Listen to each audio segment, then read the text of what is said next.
Staying for the tutorial, at minimum just download Slicer 4.6.2, load it up, and you can download this template that John DeMarco put on our channel, which is BHG 18-Neuroanatomy.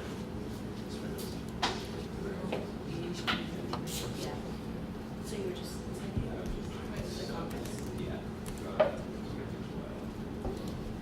it's just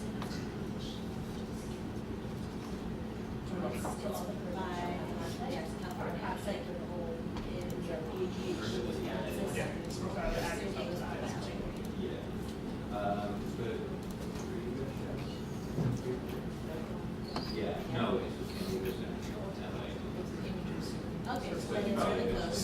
It's really close to like actually we just now LA. Yes. Yeah, it's just learning. Charlie, what Brainstem? Yeah, that might help. How do I do that? It's over here. Yeah, it's way different. Like how it's like. Oh, and also the window of like lesson. Like everyone's like. That helps too, right? Yes, it does. But we gotta teach people how to do that. Has everybody who's staying at least done this? Right? Show of hands. Are people at this stage? Getting there. Okay. Who's done? Who has this working? How to open the image? Okay, yeah. So we'll help you. So you've downloaded it. So now you go to. I'll go through this data. Choose files. Wait, no, sorry. Not human. Just for I remember you were talking about Slack. So we just need the nifty, right? Yeah. Just the nifty. The other file is the protocol file, which I believe is being printed. So you would have like maybe you could just Once you finish the file, you would just open Slicer 4.6.2 and then import the nifty. Oh really? Yeah, it's Slack is like this. If anyone wants to get on the Slack this weekend, you go through our website. As long as you have an institutional address, you would get on the Slack. Is Slack Doesn't matter what institution it's from. is Slack like a common platform? I never heard Yeah, of it's it. So you just go to essentially like brainhack.github.io, and it says join our channel on Slack, and then you put in your email, it emails you, and you'll get it. So you can share files and photos. And We're not staying yeah. Oh, it's just the first day. Okay, so if you want to just. Yeah.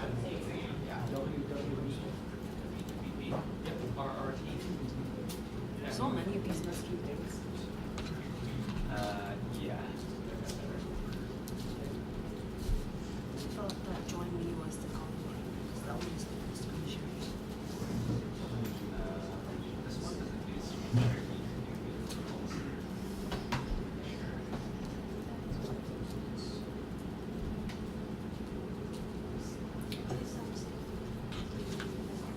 Now the common class has changed.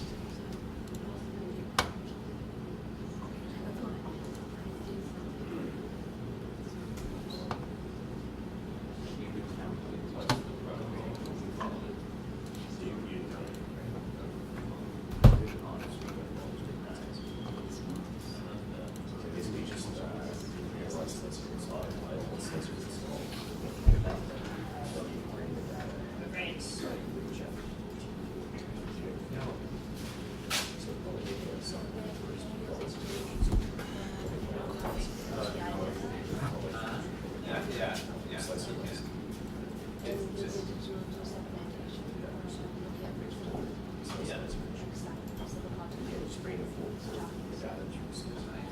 I don't know. I don't really use Slicer that much.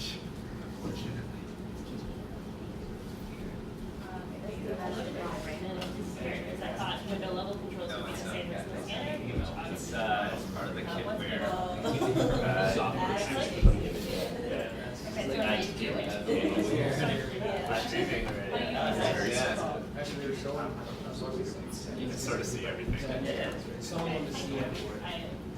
So Once you open the program, what do you have to do? load the image in, so you can load the image in by add data, or you can simply drag stuff into the. Or actually, you have the says like click on the slicer and drop it into the window. Nice work. That's weird because you have to like shop and we'll see what next week. Everything else is not done. I overwhelmed level immediately. I lost my brain. Which file are That's a way to cover it. You overnight high fields. That's an easy way to have a score. Well, we're starting. So maybe some. I just like middle click and it was like, yeah, it was middle click. I know. Actually, I know. Yeah. I'm actually going to go to the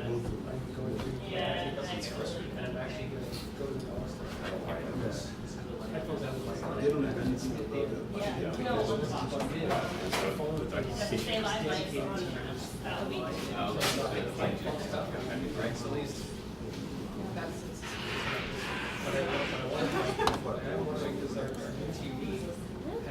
What is this template? This is our first 17. Oh, It's a really? local template. It's ours? Yeah. Is it gradient curve? This one is not, so it's kind of box shaped.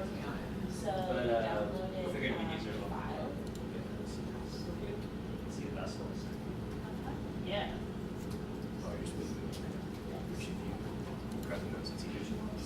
Pretty weird culture. Pretty weird calculator. Yeah, it's like, because like there's a lot of variation in the calculator, but it's like overlapping. Is it a little blurry looking on it? Yeah. But that's normal with calculator templates, like they're always terrible. I think we can do better. In my, if you want my resolution for output data, I got it, but it is, because like even in my subject, some of them are wide. Yeah, the products and Click the center button here. If I hold down the center button, then Yeah, like, and you're the end, so that's just a way to like, against your good people. If you click the left Just to look button, like this one's not, this one's a little bit Yeah, suboptimal. so you're small reasons that I make it so it's substructure. So it's Yeah, but it's the only girl in character I know, so. Brainstem. Because I know this guy and this guy. Thank you.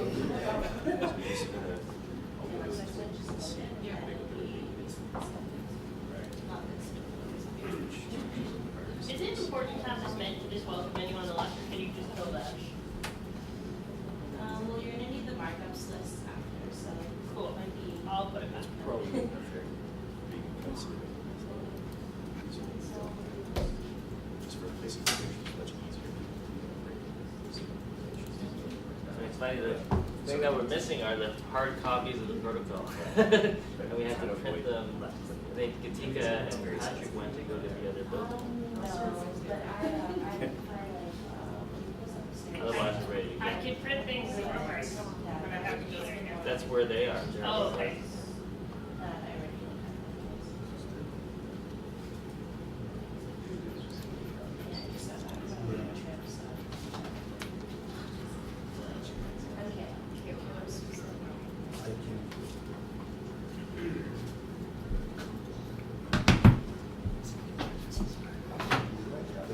I guess rather than delay things, why don't we get started? Welcome everybody, thanks for coming to this. There's a lot of people involved with this just to start. John DeMarco, is he here right now? He's in the bathroom, of course, introduce him. He's a neuroanatomist basically, so he finished his master's. Katika is going to be here shortly. She's an undergrad.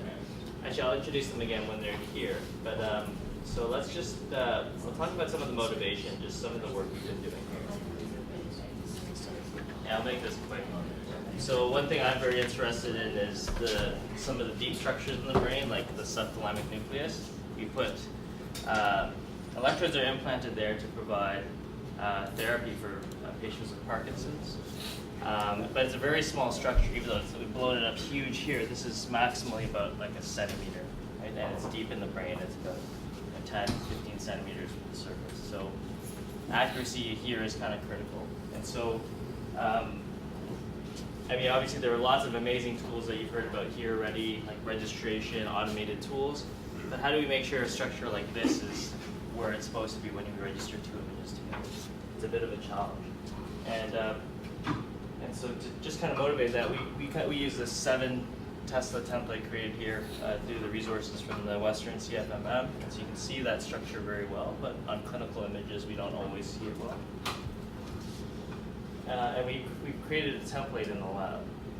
But one of the issues is that the registration isn't always very good. I mean, here on that, so when you register the template to a patient or to an individual patient, maybe one of the goals is for surgical planning, the idea is that we want to, even though we can't see it on the regular clinical image, when you pan over, you can see it. So the question is that really where it's supposed to be in the actual human person themselves. And we've noticed that there's some issues with this registration when you actually see the kind of the true location of those structures compared to the warp one. These can be off by a lot, and so this distance when you're panning between them here is actually a lot. It's like a centimeter or 2, and that would be, you'd be completely off of the structure if you relied on certain types of algorithms to register. So there it's poor. And so there are different ways you look at how 2 images are well registered together. And so you might have one brain and another brain. They're just slightly skewed from each other. And so how do you look at the correspondence between the 2? And so one way that's very common if you're doing neuroimaging research is you take a region of interest. And here the region is what we call the corpus callosum. This is a cut down this way, what we call a sagittal cut, and I'll write all that stuff down on the board. But this is the front of the brain, for those that don't know. This is the back of the brain towards the bottom. This is towards the spinal cord, that's the top. And then we want to, so one way that's very common in neuroscience is just to look at the correspondence between these 2, or the overlap. Another way, and it's a very classic way, is you look at 2 points that you can fairly reliably just pick out on one image and another. You might have a few of those. And then we call these point landmarks, and this is what I'll teach you a little bit about today. It's a very classic way where we're using modern tools, open source tools, to allow us to do this reliably and en masse like we're doing now. And so yeah, so this is what's very common these days is this sort of region of interest style of analysis. And you can do a voxel overlap here in imaging, so you can see how well those 2 structures overlap. Or you could just look at the registration area, just the distance. You just measure the distance between the point measured on one and the point measured on the other. And this to me is very intuitive. It makes sense to me as a clinician to measure things like this. Voxel overlap is a nice measure for neuroscience, but it's much more of a coarse measure. And you could have poor registration on one side and better registration on the other, but it doesn't really capture it. So that's kind of the motivation of all this stuff for the rest of this talk. And so what we've done is we've created a protocol of 32 of these landmarks that you can place. Here I'm showing them on the canonical brain surface, just the midline ones. And you see John DeMarco over there. We've already taught this a few times now. So John was leading a session where we did something similar. We had some brain models, and we assessed it on a number of templates. Today we'll stick with what we call locally the Agile 12 version 1. So it's a template of the brain created from 17 images here. And what you'll end up doing today is this. Should you choose to stay for the whole session. And so you can pan around and we'll place all these 32 landmarks. This is just rotating around, and at some point a brain will pop up. So it doesn't project very well. You can see the relative location of these. And what we found is that once you're trained, today we're going to take our time. We're not leaving anybody behind, and that's why we have a few tutors. But the idea is that what we found is once people are trained up after 1-2 sessions, that they can reliably place these points. So look, in pink are individual placements. You can see some of them are a little bit off. But over time, people can place these within a millimeter of what we consider the true location. And so that's quite valuable because you imagine we have a language for describing for any brain image to see how well two images correspond. So that's what we're going to learn today, and I think it's so as we're going to go through anatomy very broadly in the context of these points, and also you'll learn some of the essential features of slicers or so, and that's the markups upon this. Any questions so far? Okay, so what I'll do here is just, so we'll switch over to Slicer now. Does everybody have Slicer downloaded? Anybody not have Slicer downloaded? Can you raise your hand? Okay, we're good. So pop-up Slicer. Does everybody have something like this loaded on the screen?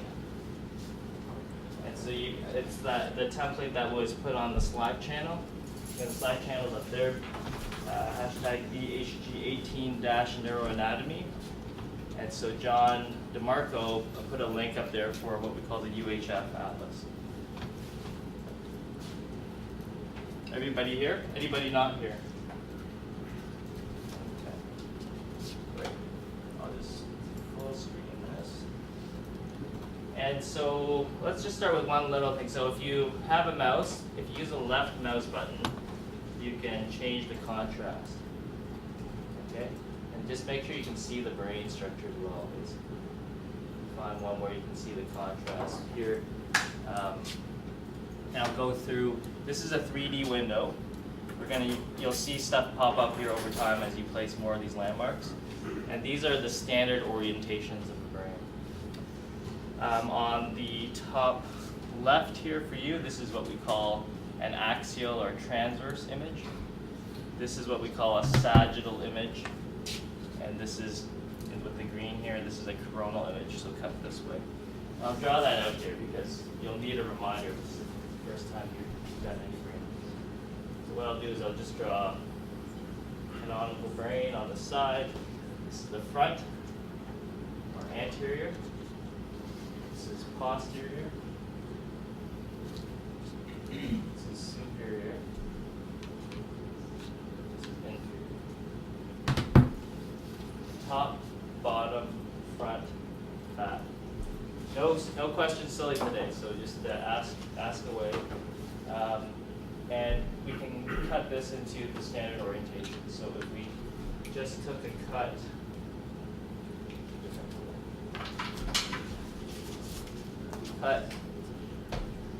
here, this is a coronal, so what I'll do is I'll draw that.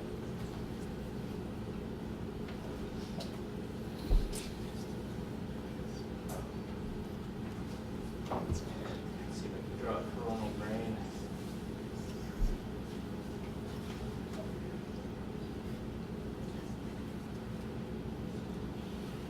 So that's a coronal cut. That's the same one as that one. It should be green though, I guess. I don't have green.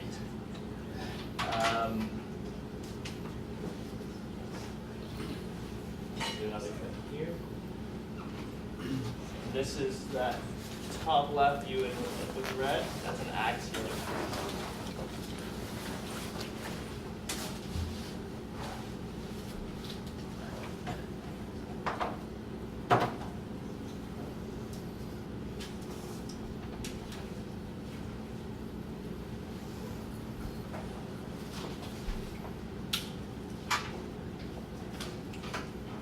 One that's kind of out of plane, right? So it's kind of in the image itself.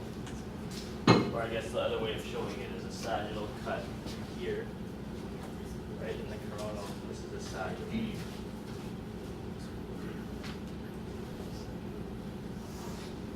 And that is a sagittal view already, but I can draw one in the middle of the brain.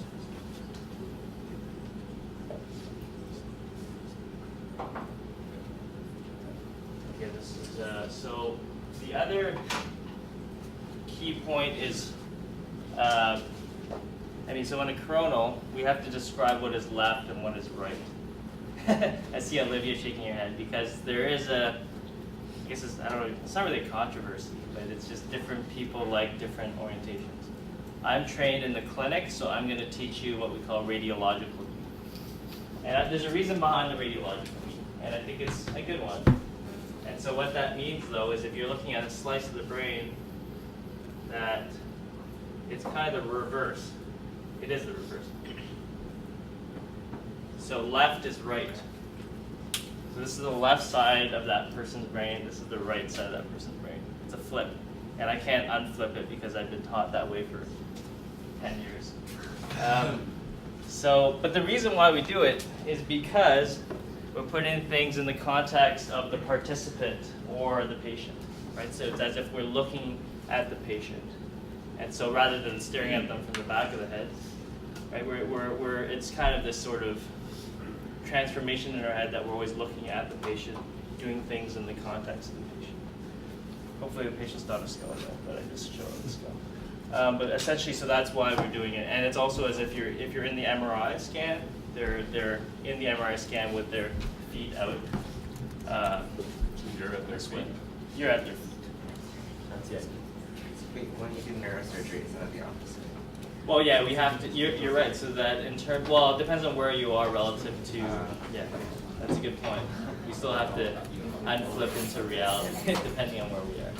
It depends on where you're standing. Right. But when we're looking at an image, you're right. We just treat it as if it's the patient's there and we're facing that. I have some useful, so I'm holding one of the useful resources just to give a context. This is just a skull, and you can walk up any time to look at it. If you choose to, you can remove the top of it and look inside. I don't have there's no brain inside this. This is just for skull anatomy, but it's here. And this book, if you ever really want to know anatomy inside out, I love this book. And you can look at your region of interest. Olivia was flipping through this before. She loves the visual cortex. There are like chapters on the visual cortex in here. There's like chapters on whatever area of interest you have. So feel free to flip through it. I might even refer to it as we're going through. So any questions so far? So has everybody been able to adjust the contrast here? And I'll be walking around at some point because we're going to be tag teaming this. There are four of us. So actually, now that everybody's here, could Gatika, just people at least wave just so people know who you are. So Gatika's an undergrad in neuroscience, right? Med Sci. Who's been really helping out with this project she's an expert at this now too. Kayla is a graduate student in neuroscience who's also been involved in these tutorials before, and John DeMarco is a clinical anatomy student, I think done now, right? Yeah, so he's a clinical neuroanatomist, and they've all really helped out with this protocol. And so if you need any help, we'll be wandering around. Again, nobody is being left behind. And so one of the first things you can do is, now we understand that this is an axial. Anatomy is all about repetition, so apologize, we're going to say the same thing a few times, because that's the only way to learn. This is an axial image, this is a sagittal image, this is a coronal image. And if you put your mouse over any of these windows, you can start moving up and down the image. And there are a couple ways to do that. You can use your middle mouse button, if you have a mouse with you, or you can drag this at the top, you can drag up and down in Slicer. And you can do the same on the sagittal. Oh, so I didn't quite drag the little section there, so there you go. Move back and forth there, and you can move front to back on the image too. Those are just some essential steps in the protocol. Okay, so now that we have it, so you can always refer here. Remember, if you forget which one's coronal or sagittal or transverse, it's all here. Again, we're walking around too. Now I'll let John start with the first fiducials. We printed out the protocol. This is the protocol that we've created, and we'll just start marking structures now.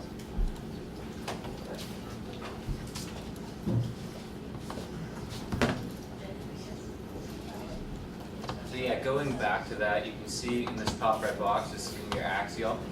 So if you start all the way here on the left of the scroller, you can move up through the brain. So we're moving from an inferior or downward direction, and we're moving superior, so we're moving up through the brain. You can see all those structures become present as we move all the way through. Again, here is our sagittal, so we're going to move from one side of the brain through this hemisphere, then we're going to cross this midpoint, and then go to the other hemisphere. And then looking at the coronal section, we're going to be moving from the front of the brain, or anterior. We're going to be moving through the brain, posterior. So this is just to orientate you guys. So we'll get started. A good feature to have on, you see where my mouse is up here? This is navigation. Hit this drop-down menu. You're going to go to Slice Intersections. And you're going to get these 3 colored sections which are going to come up. So these help you orientate your sagittal, axial, and coronal sections throughout the brain. So now, when you press down the Shift key and you drag this over your brain image, oh, where'd that sagittal go? You can see that the other screens follow you. So this allows you to visualize these structures from different planes of view.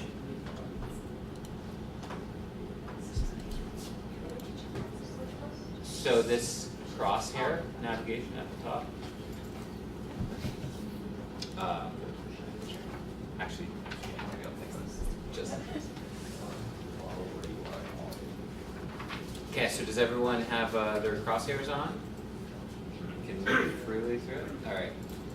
So now we're going to start by going here where it says Welcome to Slice. We're going to hit this drop-down tab. You're going to go to a module named Markups.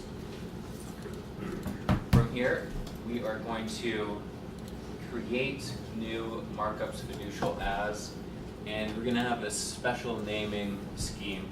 So if you look on your outline, it will say we're going to name it by the volume, the contrast, the rater, and the number session followed by the date.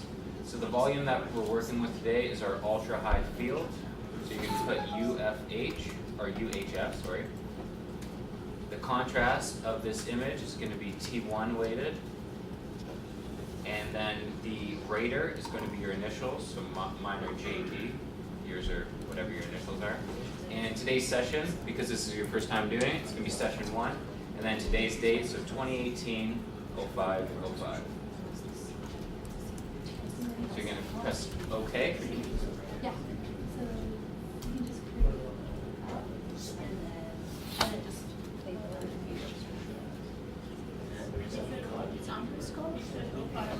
Yeah, underscores. And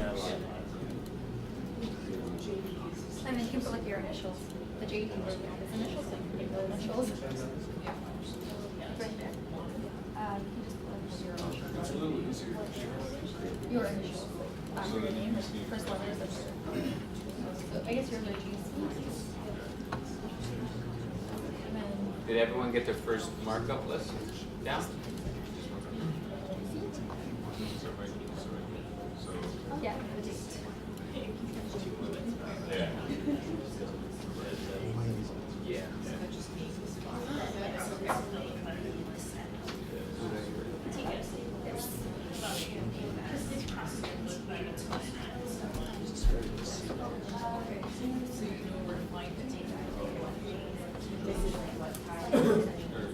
The contrast. Either axis doesn't matter. I mean, the different axes, if you come intuitively, I don't really know. I find when I go left, right, I think maybe it's See, I thought. Yeah. I haven't used slice. You guys want to find a good contrast? Drag it to the right and then drag it down. That's too overexposed. Essentially, like it's like this. Right, you scroll What makes the background? top to bottom, and then yeah, you can scroll this way. This one's front. Oh, Jot. No problem. Jot. Yep. So you said go. I always drag it to the right and then drag it down. Okay. Because. But that's too overexposed. Yeah. Oh, right. So drag it to the left. Yeah, and then drag it down. Right. Go back up. And then, let me see if I can get this one. So which one's which? Which way? Right. And one I is right. right. Yeah. Right down. Yeah, and then to the left. Fine. I guess I was messing around too much. Yeah. Didn't like the decent thing. I couldn't tell what was changing. I've done that. Okay. This should be all right. Yeah, that was fine. I couldn't tell if there was actually a difference between Right, right right, and right. Yeah, I forget which one's brightness and which one's contrast. Okay, Yeah. but there is a difference. Yeah. Great, thank you. You're welcome. All right, did everyone have their first markup fiducial list made? Good.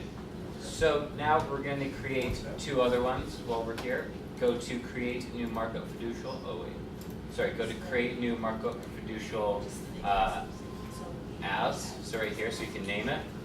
You're going to name this one Cpc line. Oh wait, yep. Cpc line. Delete this one really.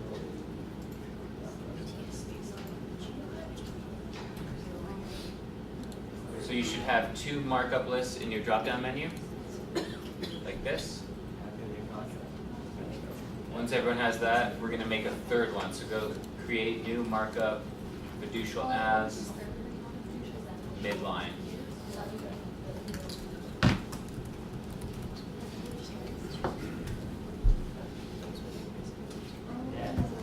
Okay. So now, once we have our three lists, we're going to go back up to the first one. Is everyone there? And we're going to start placing our first two fiducials. So, if you have a mouse, you can use the right click, and you can zoom in and out when you hold it.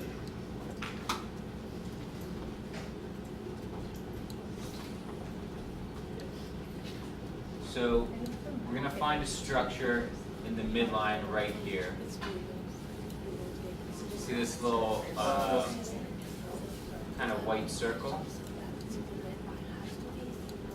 So this is known as our anterior commissure. Yes, so. And if you hold your shift key and you scroll over this structure, it's going to appear in your other windows. You can get it here by, yeah.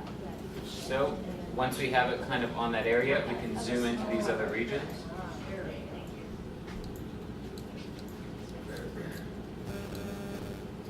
And we can finalize the position of this placement.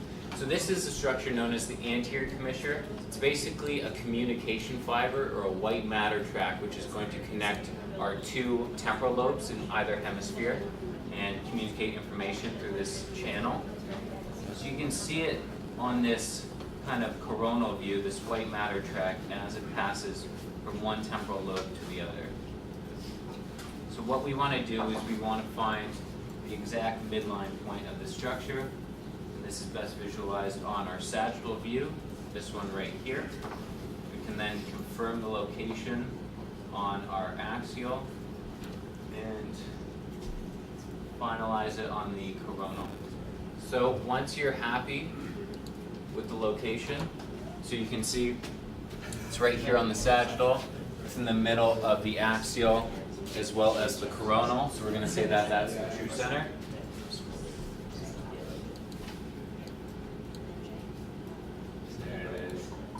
So after you've done that, up here at the top, you're going to see an arrow with a red little ball. You're going to click this. This is our fiducial placement marker. We're then going to take this and drop this right in the middle, right there.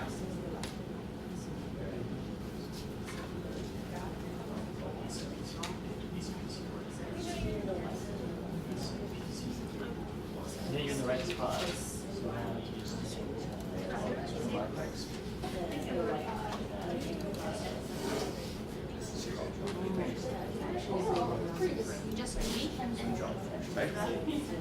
Yeah, so you're going to click it.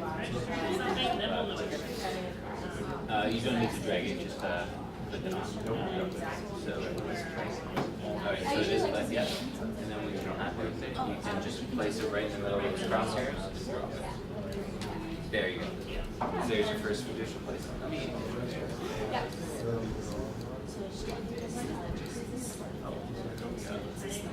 Zoom into the right. Click the right key and move There's it. no undo. Yeah, that's what I realized. Oh yeah. We need to, somebody saw that as one of my major, it's a very good for free software, it's amazing, but that is a major problem. So this is the placement of our anterior commissure right in that midline. So one feature that really sucks about Slicer is that there's no undo button. So if you move this fiducial, you can't go back. You're going to need to manually place it again. So a way to prevent that from happening, right over here on the left side, you can see this little lock. You're going to click that. So you're going to lock that fiducial in place. So now if I accidentally drag over that fiducial, it's not going to move anywhere. All right. And a lot of people probably added it to midline rather than ACPC. Sorry, say that. Oh, Oh yeah.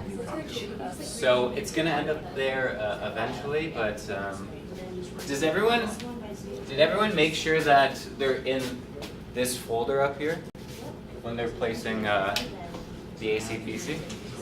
Yeah. Because you have 3 folders. We'll get to those in just a second, but make sure you're in that folder. But you can also move it. Pardon?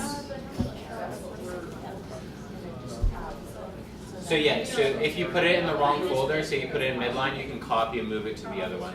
We're going to end up doing that eventually, but... Some are getting harder. Well, oh, I see. Yeah, but we know what this So, now that we have our fiducial placed and locked in place, we're going to name this one. So go double click under name, just name it AC. Now we have that AC. And then, so this is going to be our anterior commissure right here. And then back here, we have this kind of C-shaped structure.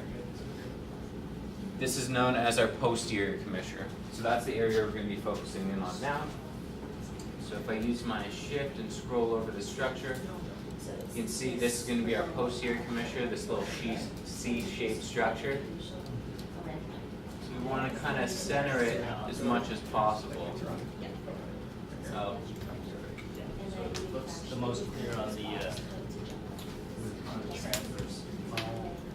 So actually, John, just stay there for a second. Is everybody here? Everybody. So for the posterior commissure, it's easiest to look at the transverse. So so the sagittal helps you at least get to there's the C shape, but if you look at the transverse or axial, there's actually this straight line in most people that is the connection. It's a connection between the two sides of the brain. So you want to place your markup right in the middle of that. So essentially, you can use your sagittal image to just get a relative sense of where it is, and then you refine it with your action. So yeah, so this C right here, so hold shift, and then move your mouse around. Okay, there it is. So, and then once you have this on the structure, then you can zoom into this axial section, kind of just center it just a little bit more. So I'd say that's probably the best result.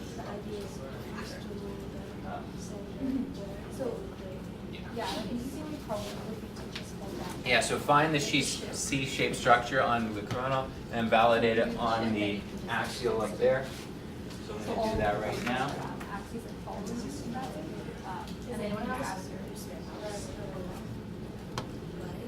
We've used up So once you're happy with that location, again, up at the top, you're going to find this fiducial placement tool. You're going to grab a fiducial, and then just try to drop it right in the center of this structure. then you'll miss it on. So does everyone have a fiducial placed in this posterior commissure right here? Even like this is like okay? Yeah.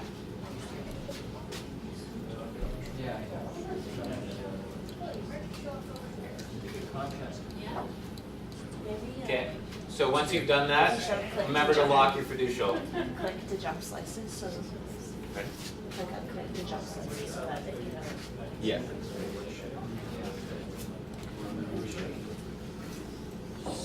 So, oh wait.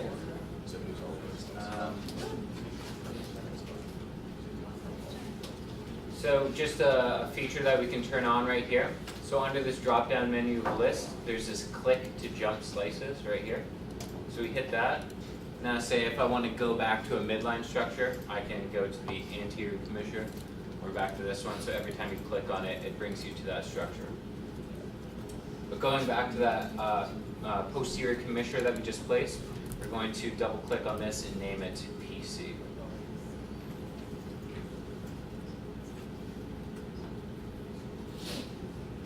So, Is everybody here? This is key. This is these are. Well, then after the next one, it's key. Yeah, we need to do the next one together, and then yeah, these first ones are kind of crucial. Yeah. You'll see. These take a little bit of time, but after this, the ball gets rolling and it goes a little bit faster. So Can you raise your hands if you're having any trouble? And what the key? So let's make sure everybody is here together. So what we want you to have your AC and PC, just like John's done. And then once you're happy, lock them. You lock them, otherwise you can drag them around by accident. yeah, you don't want to move these. Yeah. So Just wait. Just wait.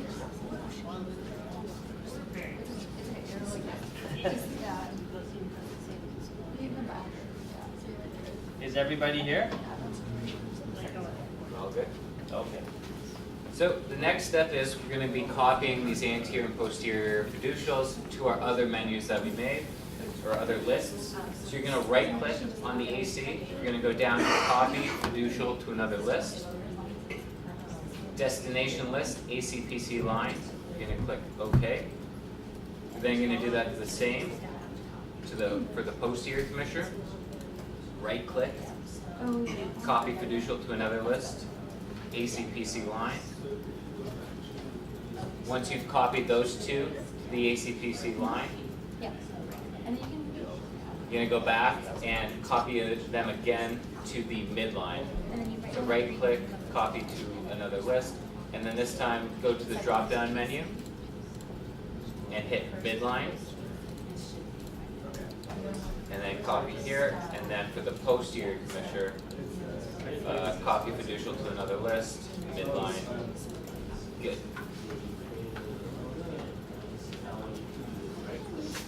Yeah. So this is going to help on the brain.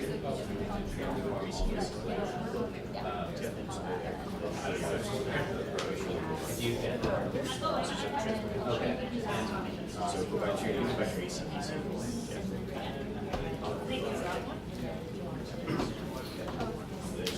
And so what ends up happening? That's very good. Yeah, and then you said to copy them. Yeah, so the ACPC Because you only copy the AC. So go back to the top. so actually, 5 minutes.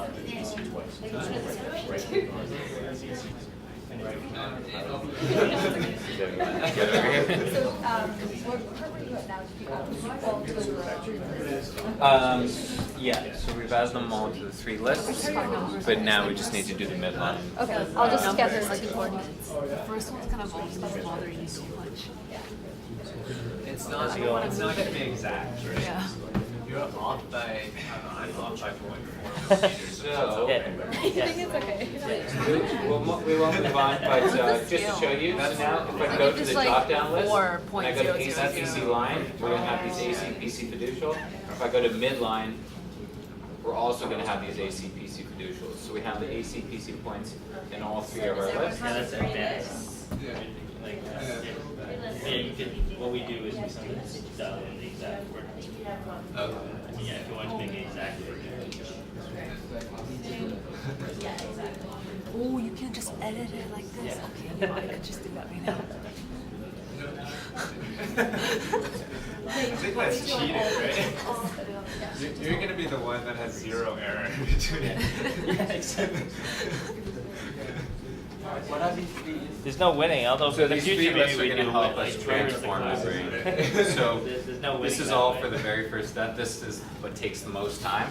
But after this, once we kind of reorientate the brain all along the same axis, then we're going to start placing our fiducials a little bit more accurately. So is everyone good? Everyone has the points copied to the three lists? Yeah. So now we're going to stay in this midline list. We're going to add one more point. So you see this structure right here, or well, I guess this structure right here. This is known as the PMJ, or the pontomesencephalic junction. This is just a point within the middle of the brain, which we are going to use. So we're going to hold shift and drag it over. So you can see on our coronal and axial views, it kind of narrows down and it forms this really cone-shaped structure. So what you want to do is try to place a fiducial right in the middle of this cone. Like don't try. Just part of the fourth ventricle. Your shift a bit down. And then it's Yeah, right that's there. And then you can just, oh, you're from the corner. And then you can just track.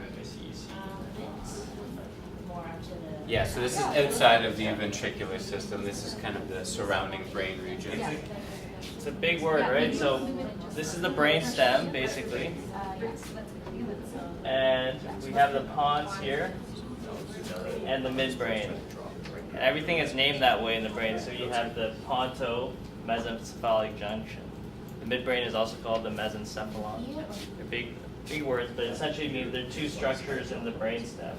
And this is at the point, the junction point between the two. And this is we found it to be a very reliable point.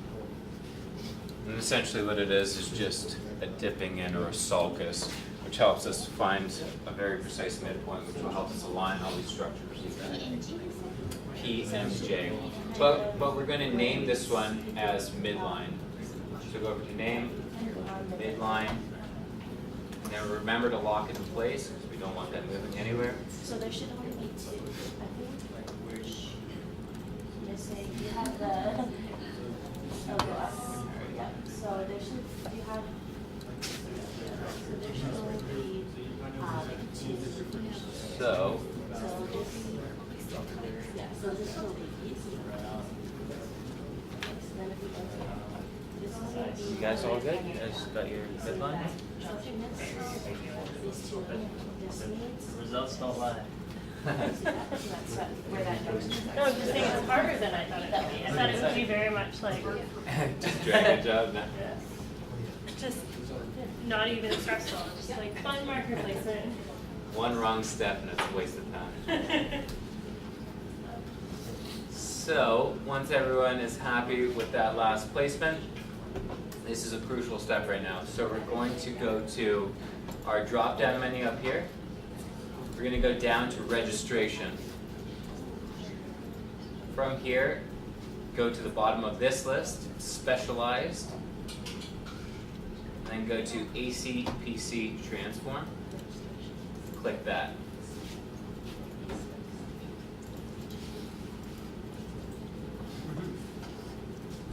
So right here, you're going to see this transform panel.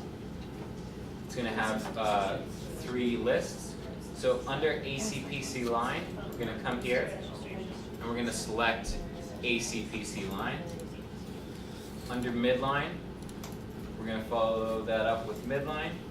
And then output transform, we're going to go create new output transform. So once you have all these selected, what you're going to want to do is click apply down here at the bottom. And you should see it will apply those. Is everyone happy at this point? Everyone good? You just create a page. Okay, great. No, you want to keep the midline Yeah. only in the midline list. Yeah. Yeah, then it's, yeah. No, you can just keep it like that.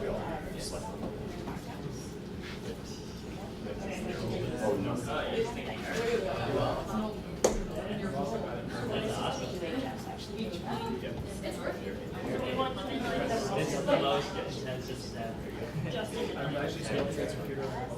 So just like a shift so to see out straight.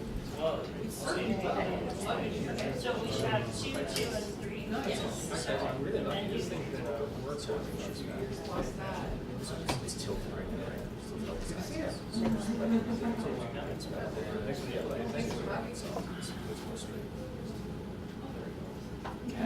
what happened to your image? You lost it. You lost your brain. Oh, this happened to me yesterday too. Do you have another midline? It was Oh, it just got so transformed. Yeah, because the ACPC line and the midline ones can't be exactly the same. So maybe they copy to just check the markups. Yesterday, and I was trying to. You cannot do anything. Yeah, so nothing is supposed to happen. Yeah. So we need to do one more step. I don't know why they didn't add one. I just want to make sure everyone, yeah, so you hit blood, everything's good with that. Just want to make sure everyone's on the same page. Like in my brain.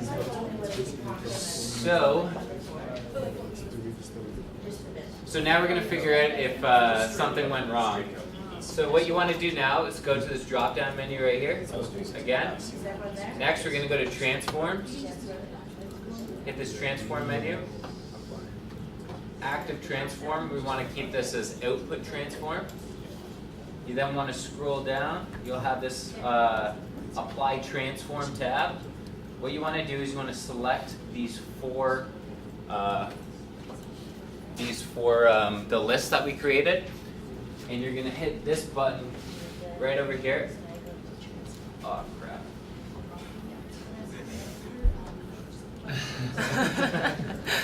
That would happen. Okay, so you have the transform. So now go to the drop-down menu. Yeah, and go to transforms. It's out to transforms. Right. And then now you go down. Okay, that's not supposed to happen, so clearly something went wrong here. So now you do the slash. So do transforming all of the. Do you have your midline point as part of another list? Yeah, that's what happened to yesterday too. Double check. What happened? The markups list, the midline of the ACPC, maybe it was checked wrong. So your midline one doesn't move. This is how you Maybe try to change it. Realign them so that they're all accessible and scanner off. I totally thought I had that one in the bag.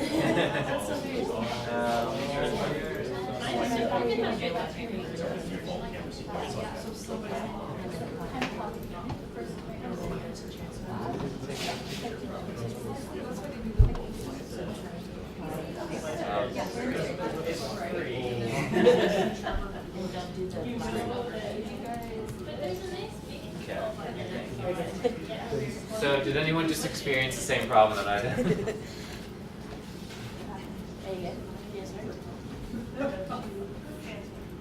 Did everyone, so essentially what you want your final product to look like is our AC, PC, and midline all within that same orthogonal axis.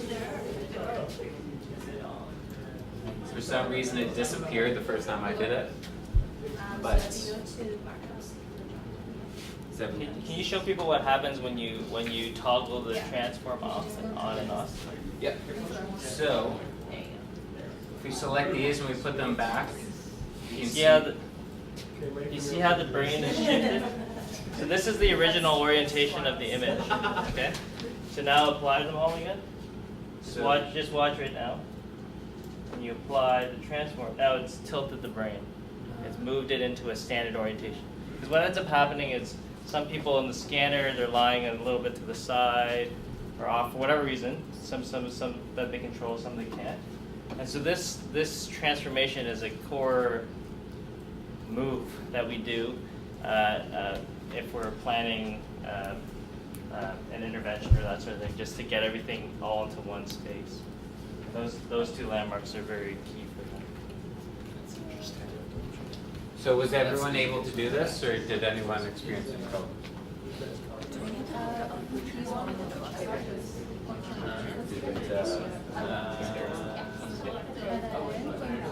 Yeah, so you just had to scroll through it. That's perfect, nice. I don't know, there and add it on there. You're an expert. I think they're not a lot.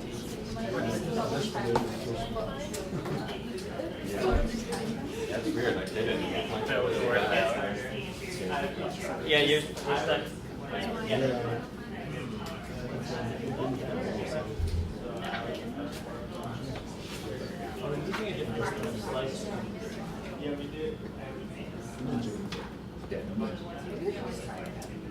So there should be a straight John, it might be a good time to make sure everyone saves what they have. Yeah. So, Okay. don't want to lose the work that we've done so far, so we're gonna hit save up here, I'll get you there. and we're gonna save these scenes to wherever you wanna. I don't know, this is John's computer. I don't know where to Grab them. Make sure they're all saved in one folder. Okay. So is it this one? Oh, you have to do it on all of them. Wherever you save it. Just because it's like, yeah, it's taking us for a while.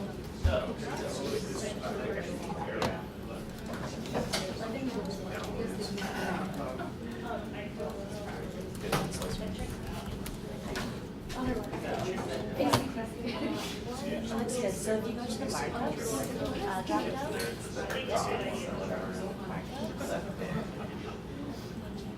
And go scroll up. And then if you just click any one of these, then it's yeah, if you just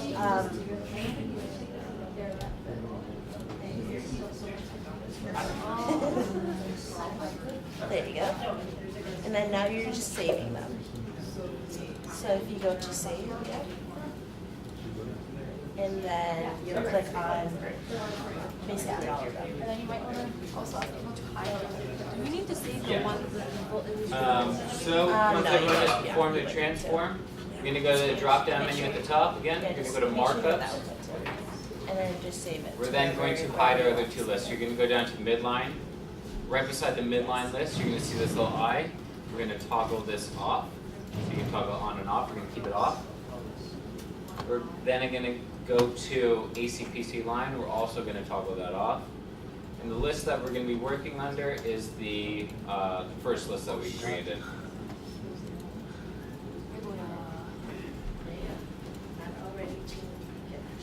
So, is everyone good? Those are the ones, so you can only see the one list.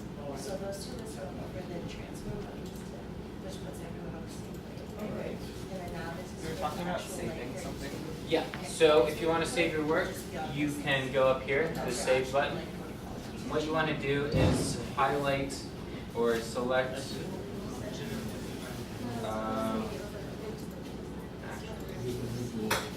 sorry, one second. Do you remember which one it is where you saved all in one file? I think it's this first one, MRML. So This that's one. just the scene, but that's gonna save it. Yeah, you know, but You I would just might create. save it all, so just, Yeah, just click this the top. Yeah. yeah, that one. Yeah, that's This one is, yeah.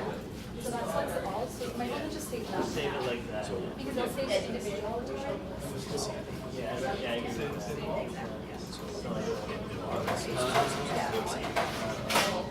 It's pretty smart. So what did they save it in the file? So it's not your list. It's already saved somewhere. It's actually saving something. So if you just put that again, you should have different part. You'll see it's on there. Yeah, I don't usually bundle it because it's not Okay. I don't know if they actually bundle it. Because once you save it, then all you end up changing is everyone good? Okay. Yeah.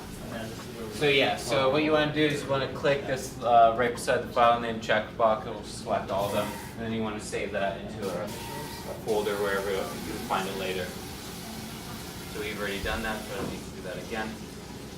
So once you've saved your work, and you're under this ultra high field T1 template list. Now we're going to start with our fiducial placement if everyone's ready. The ACPC line and the midline are the ones that are off. Yeah, so you want to hide those ones. Here, you go to the second one, turn it off, you just click on the eye, and then the midline you also click on it. So only the first one.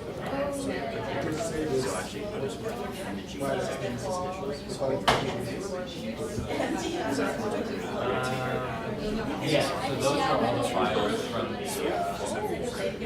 those are all the same fibers from this document.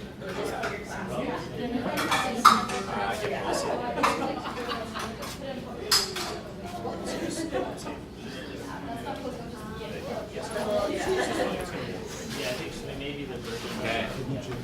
So now, if you have your outline, we're going to go down to the third fiducial, since we already placed the first two, the AC and the PC. The third one is going to be our infracollicular sulcus, and if you see beside the name, it says it's a midline structure. So we know that our AC and PC are located on the midline, so we can jump to either one of these to be on that midline axis. And the structure we're looking for is the infracollicular sulcus, which is just basically the sulcus between the two inferior colliculi. So if we drag our cursor back here, you can see these two little ball-shaped structures at the back of the brain. So this is known as the tectum of the midbrain, and it's comprised of the inferior colliculi down here, as well as the superior colliculi right up here. And you see here, this is a view, the axial view. You'll see the sort of Mickey Mouse ears. That's the midbrain. And so the colliculi are the back of this midbrain, the colliculi here. So that can give you a sense of where those two structures are, the bumps. Yeah, so we're really going to use this top axial view to confirm the location. So what we want to do is we want to zoom in this axial view.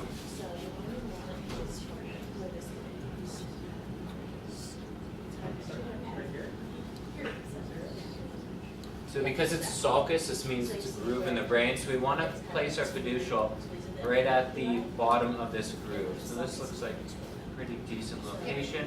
You can confirm this with our coronal view. So you want to get it right in the middle of these two ball-like structures. And Oh, yeah. I think, yeah, maybe just orient yourself and click on one of these. Okay, so yeah, it's now like this fine location.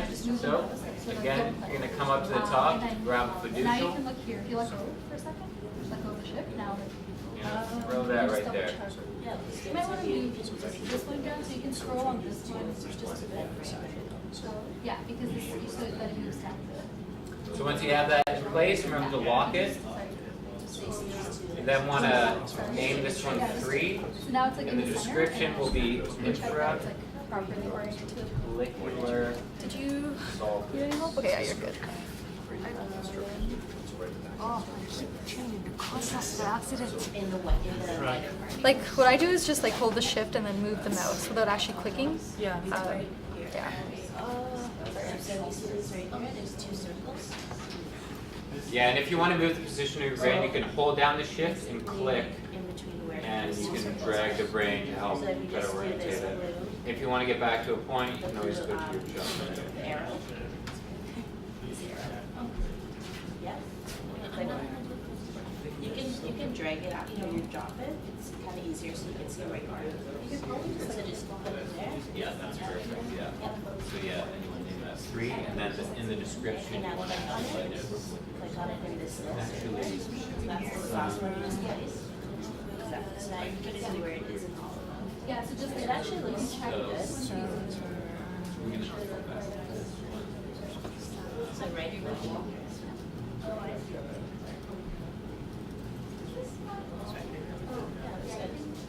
Yeah, right.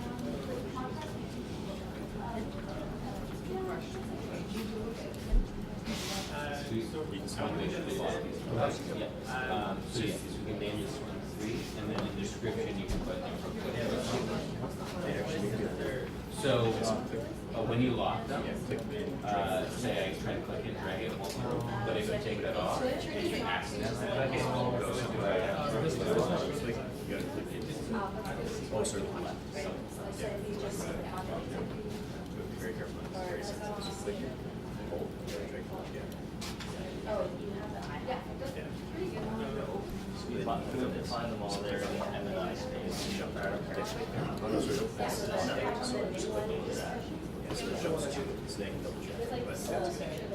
This is going to be released. What you have is the is. So they're going to be calling it something. So this will have 3. And then Yeah, that's description actually you're going to So double click this. And then description you're actually going to So it's concierge. And then you just shop them in there.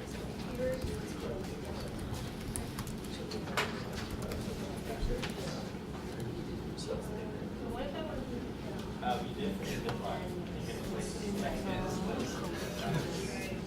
So if this, you can see, but it actually should be.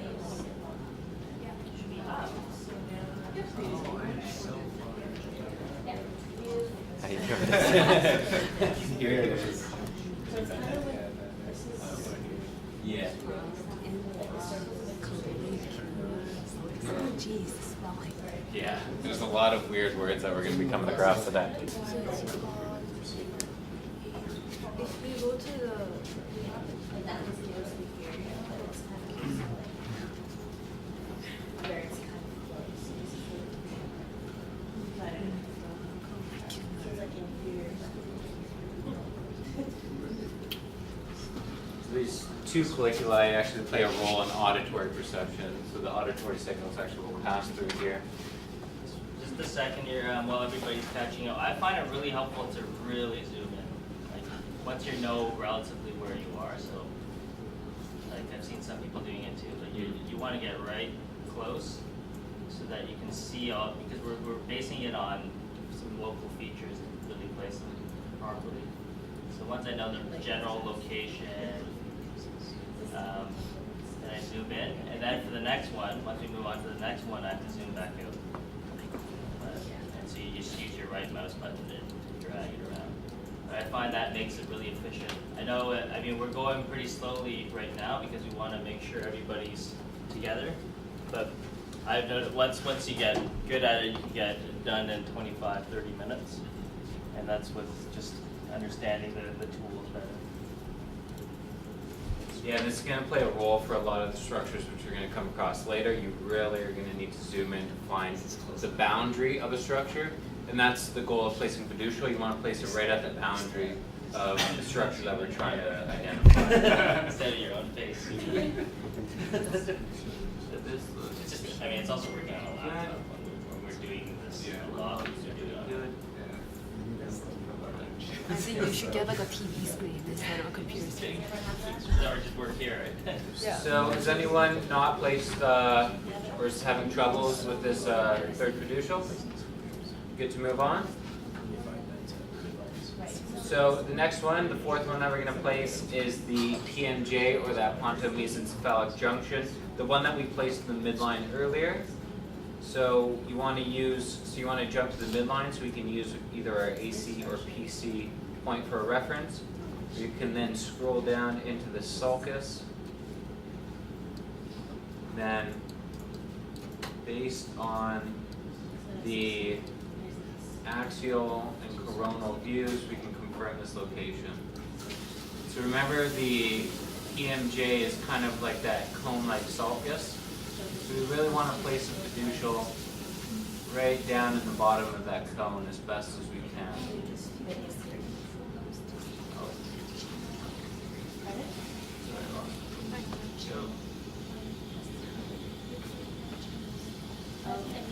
So you can see as I'm scrolling through the sagittal, looking on the coronal, this little cone's getting narrower.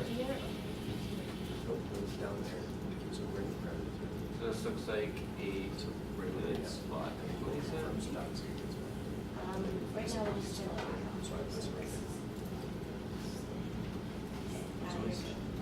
So now, number 4. Okay.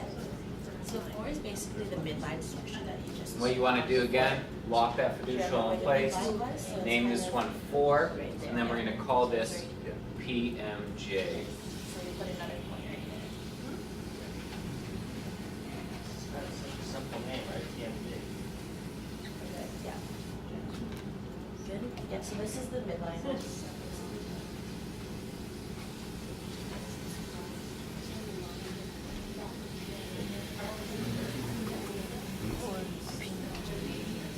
The whole point is there's something lateral to get more.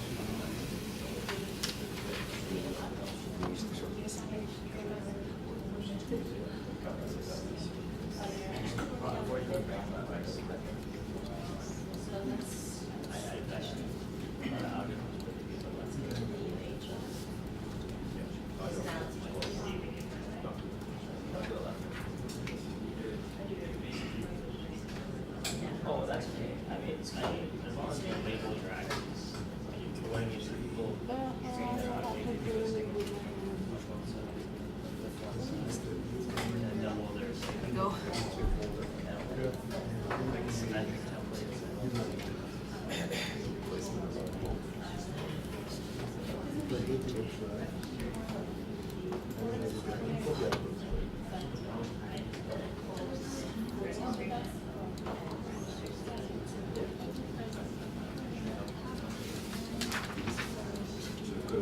All right, is everyone good with that? Everyone ready to move on?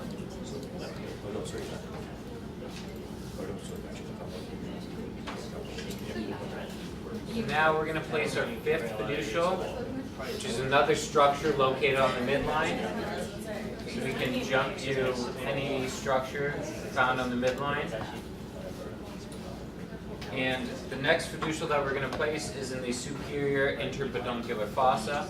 So again, kind of zooming out over here, looking at this structure right here, our midbrain. See these 2 Mickey Mouse ears? These are the cerebral peduncles. These are essentially descending white matter tracts which carry motor information to your limbs. And they kind of create this very obvious structure. So the superior interpeduncular fossa is going to be located superiorly, so towards the top, and between these 2 peduncles. So looking at our axial view, you're going to see as we start low and we move up, it's going to taper into another kind of cone-like structure. So we want to find the top of that cone, and to our best of our ability, place a fiducial there. So looking at the axial, it's going to narrow, and then looking at our coronal, you're going to see it's going to kind of taper in as it comes up like that. So you want to try to point it, or place your fiducial at the very peak of that cone, as well as this structure right here. So I think this looks good. And remember, if you want to confirm that, you can always zoom in.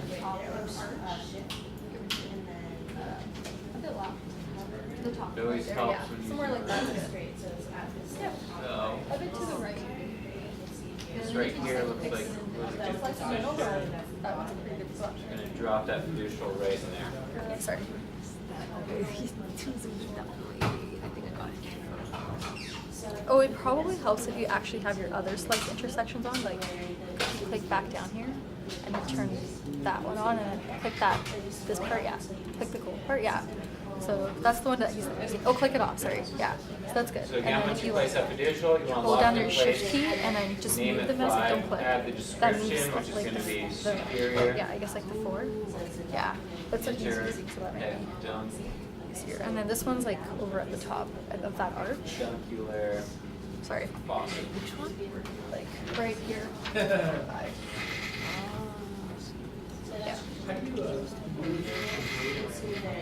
Yeah, click the shift and then just move the mouse without like clicking it back.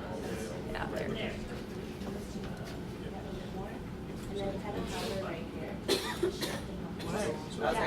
I think it's like right. Oh, I finished already. Okay, That's perfect. that. Bring your nose down to that point there. Everybody good? Everyone getting the hang of this? What is this?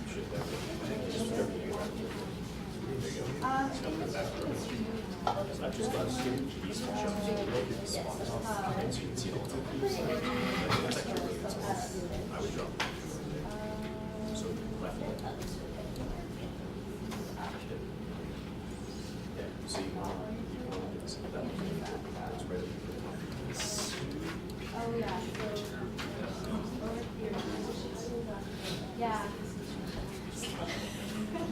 It's weird, it's fascinating. You get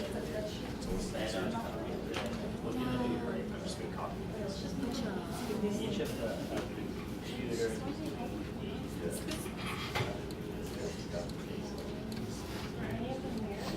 And a lot of So this should be moved down a bit. This one? Yeah, so it should be more like at the boundary between the black and the grayish. Yeah. Yeah, basically. And if you zoom out on this one,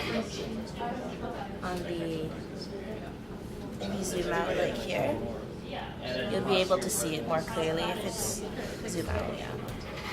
Because you're like zoomed in a lot.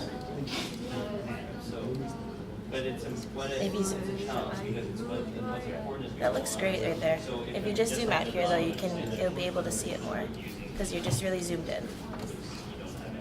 So zoom out a bit more so you can I see. have bad eyesight, so I have to have this really close. Yeah, it's okay. It's just so you can see more like the global structure. So you see like there's these things. Yeah, that's exactly where it should be in between those two. So it looks great. So zoom in here. So that's right click and drag down. So if you guys are good to move on to the next one, we're going to look at the right superior lateral mesencephalic sulcus. Maybe move it up a bit. You see where the gray kind of. Yeah, exactly. Yeah, perfect. So coming back to our superior interpeduncular fossa, looking at an axial section, and we again see these Mickey Mouse ears. Over here, you're going to see where these peduncles kind of taper into the back of the midbrain, where the tectum area. So you're going to find this little angle right here. And this is on your left side, but this is actually the patient's right side. Remember, we're opposite. What we're going to want to do is zoom in and try to best identify this angle. And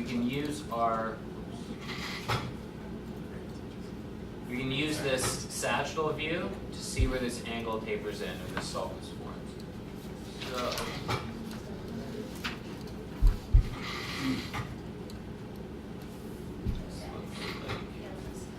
good position. We want to try to get it to that boundary as best as possible.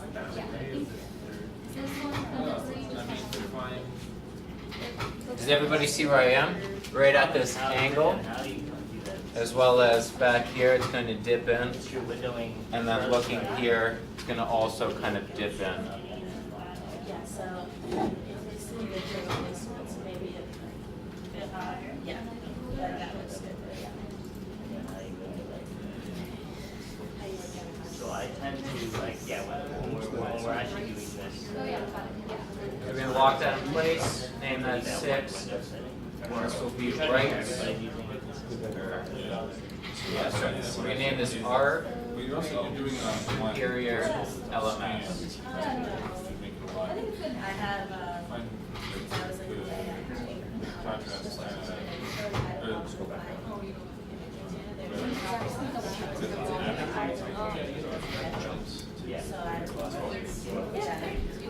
This is like a 6. Yeah, if you've done the right LMS, try to find the left LMS now. Managers go, you can have one.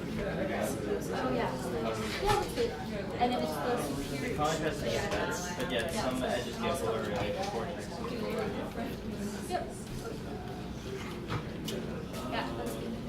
So is everyone good with the right LMS? And then, as you can guess it, on the left side, we're gonna have our left LMS. So you guys can try to identify that one. In most people, you can just use your existing views that show lateral. Like, so you can use your coronal and your transverse and just mark the equivalent point on those, right? Just based on, if you've done the first one properly, you can just mirror it on the other side.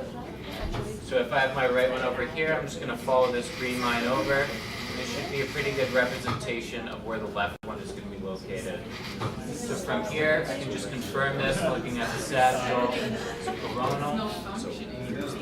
Grab another fiducial. Yeah, that just means that Drop it's that like almost right in exact there. the right slice, but it's okay for now, like relatively.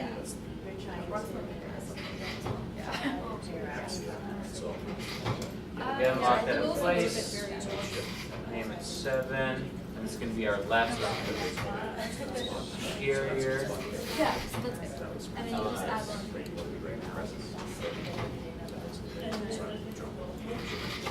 Yeah. It's coming out.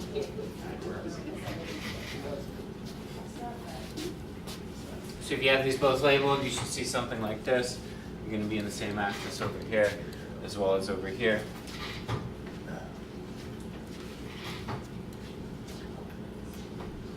Is everyone good with their lateral mesencephalic sulci? Yeah. So we did the superior ones, now we're going to do the inferior ones. So using this transverse section, if we scroll down, so you can kind of confirm that you're scrolling down on the sagittal view.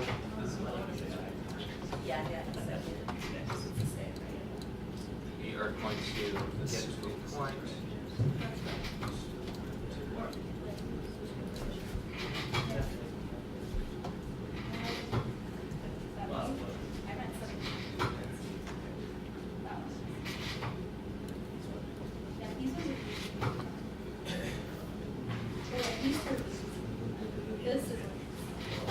So again, we're going to do our right inferior lateral mesencephalic sulcus.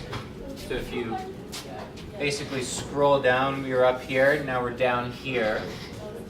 And again, we're going to see those Mickey Mouse ears. You want to try and place that fiducial right at that angle as best as possible.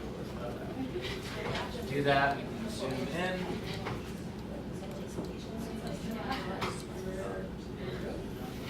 Find place.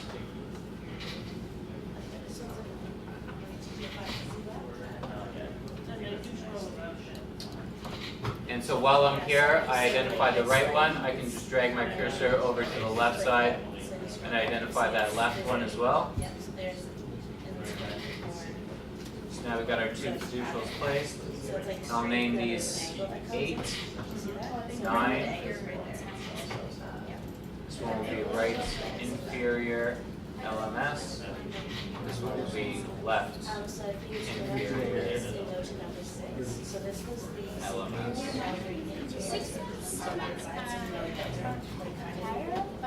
Pardon?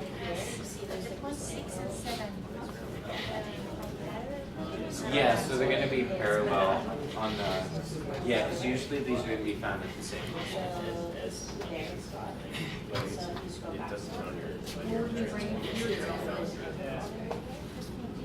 Yeah, so if we actually didn't do the transform, then they would be completely off. Right. But since we When you performed zoom the in, you get like transform, really they frustrated by it. somewhat aligned. How's it going? Caught up really quickly. Once you got the new version. Okay. So, how's everyone doing? Everyone have 9 fiducials placed? Yeah, it's a little fuzzy. Essentially right here. Making sense. I mean, it's not, but it's really just putting in places where.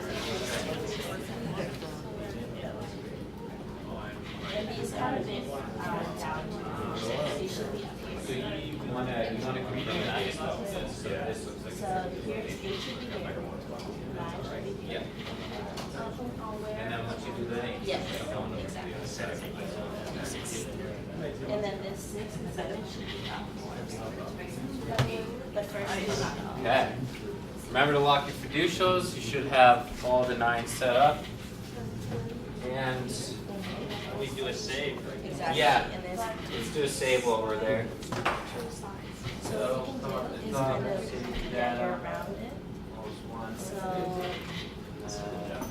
I would basically do is like, so you can see this angle, it's like straight right, this line, straight. And it's kind of an angle here. So it should be more of this. All right, so let's get, thanks John for, everybody here is volunteering, so thank you for teaching the first time. So now Kayla's going to take over and continue on a couple more I'll fiducials. just show you something. So in the 3D view, which some people have been doing advanced moves there, I saw. But essentially, you can start to see this stuff is coming together there, right? You can see the fiducials in space, kind of like what we showed at the beginning. So you have your first 9. You got a ways to go. Well, and I realize this is taking longer, like I said, than usual. But we'll take a break after Kayla does another 8, so we'll be halfway through and have some coffee. But anytime you want to get some food, there's food in the back. Coffee's being prepared. And yeah, we'll definitely do a break after the next 8 or 9 or so.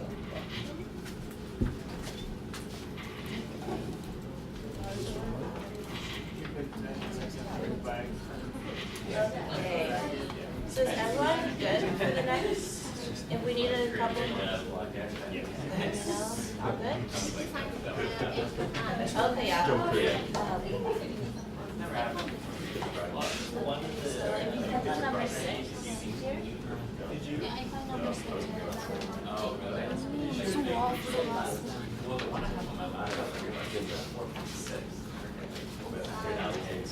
So if you, I'll just show you. So go to number 6. So you know this is the superior one. And you see there's this line. So you see this is a straight line. And you want to do a basic thing where this angle starts to appear. The landmark, so essentially, like, the point is that, like, they'll be able to, like, better orient the scenes where some workers on this set of people, You can, yeah, exactly. So that's,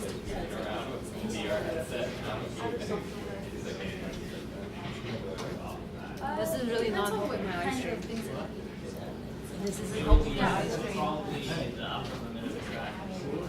Yeah, like if Hempel landmarks, this is just like, it shows like a standard set, that kind of. I guess we have like information on shots. Yeah, no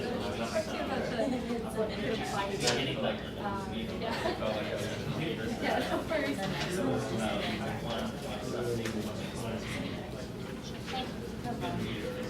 Yeah, well. Okay.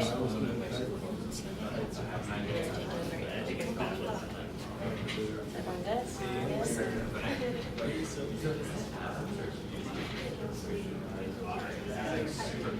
Yeah, like kind of seems like it.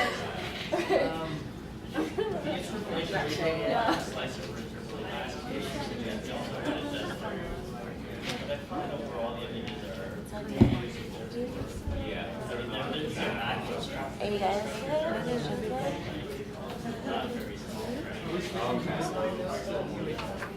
No, it's still on you. Everything now on will be on you. Yeah. So you okay.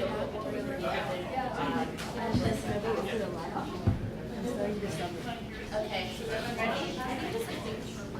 Okay. Is that what you want to do?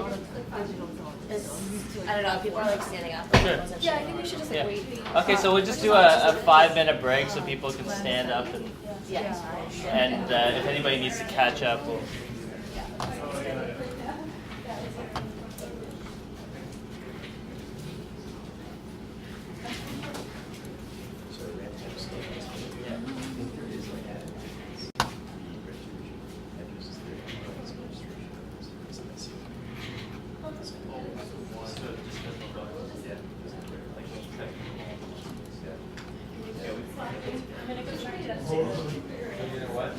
Go check Jeff's data. What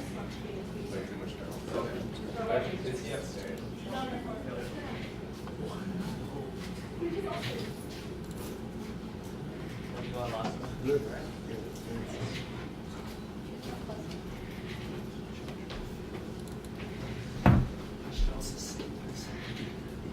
she's wait. Do we have to save everything again? And then override? Or is there a way to? When you save again, is it like save as? So you just override what you already saved? I just save and overwrite Okay. usually. You'll see in the folders is one file that's the most important and is the FCSV file. It's like some, yeah, that one's the one that's changing every time. So everything else doesn't change. It actually kind of knows which ones have changed and which haven't. So anytime you add a fiducial, that one will change. And it's really, if you open it as in Notepad, it's a text file. Wait, which one is it? Sorry. FCSV. Well, there are a few. This is the one that is most important. I see. Oh, my laptop is touched. It's a good thing you didn't touch it. Well, that'd be the next. That'd be great if there was an interface where you could just. Yeah, I should Well, just try like that. radiation oncologists, they'll plan on like a wake up, right? Yeah. So we're kind of limited by this. I mean, Slicer is enabled doing this on an open scale, but it's not. It needs some work. More smooth and more efficient. Have an undo button. It's pretty amazing. If I could just. Is there a way to like? You can keep going. I think that just going on and finish this. No, yeah, that's orientations. Do you think maybe they have features to like customize button mouse buttons? So you can change. I feel like it would help to have the left mouse button. It's like pretty standard for any sort of 3D CAD, but at least Yeah. The contrast though. Only the contrast is bothering me. Oh, there it is. Keyboard shortcuts. Thank you.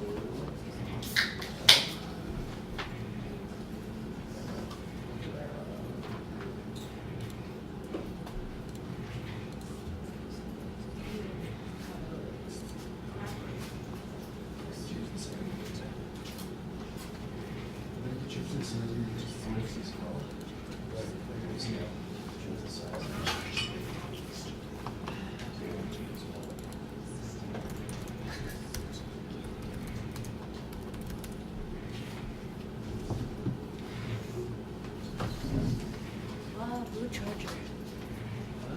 Blue charger.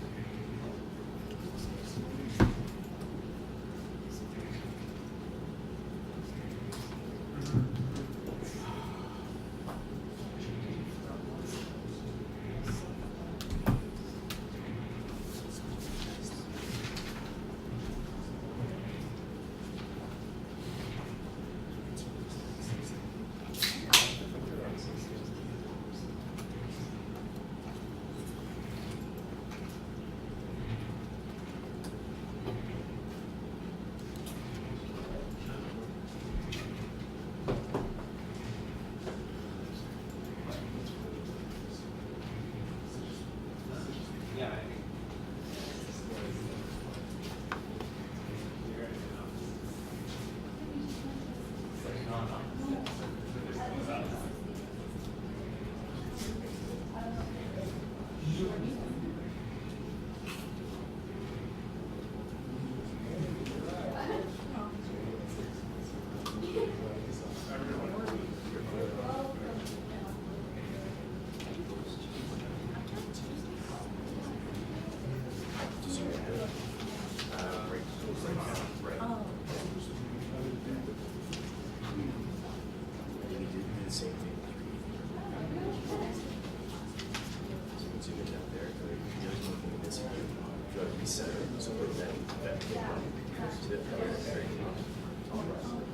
So we'll press that. Left click. Yeah, you just yeah. So now that'll stay on. So now you can change the rate. So if you want to do this.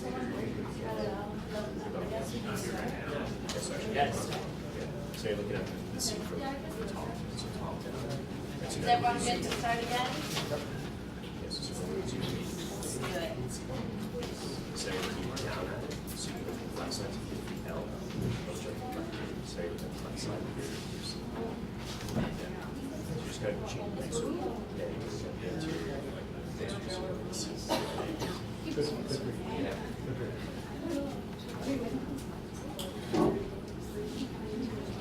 Is everyone back? Is everyone good to start?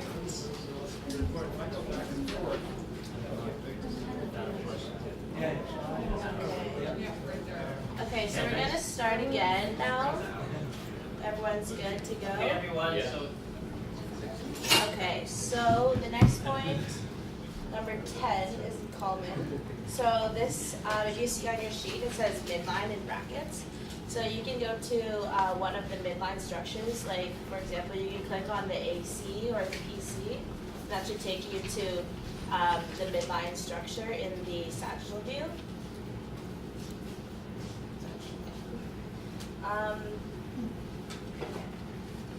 So if you're there now,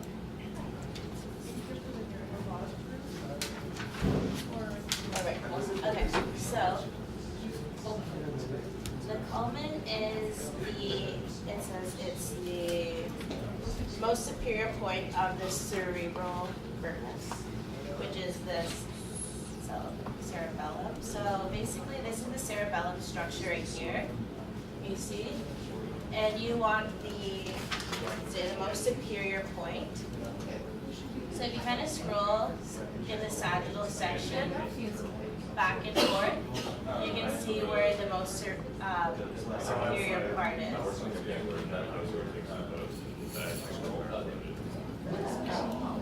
So it should be on the same slice as your AC or your PC, and it should be the most superior point in that slice. So I put it right there, and if you just go to it, you can,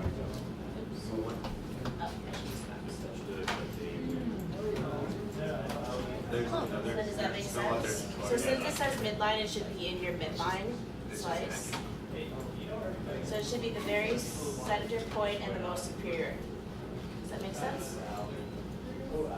So we'll go through that one more time. So when you click the AC, so this should be the midline slice, and then you go to the most superior point of this whole cerebellar structure. It should be about basically right there. Does that make sense?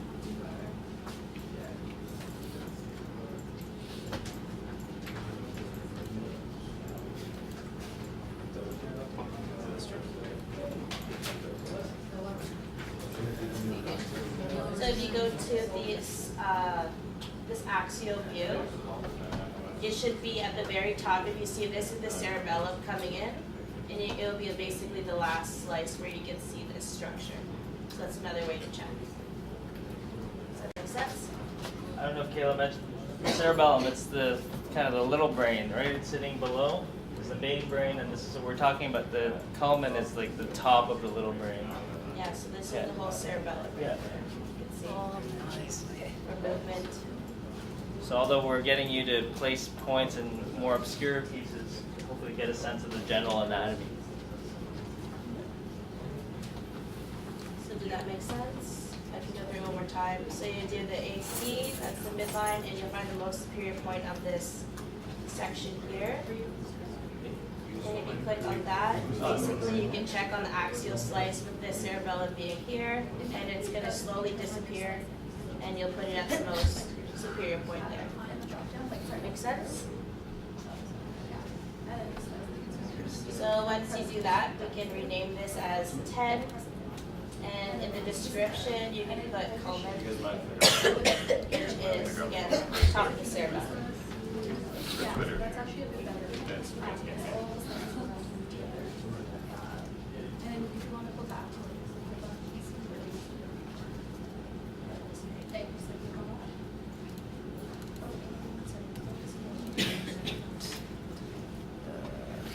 So does that make sense, everyone? I can walk around. Yeah? You can Oh, yeah. stay on your full chair. at the top of our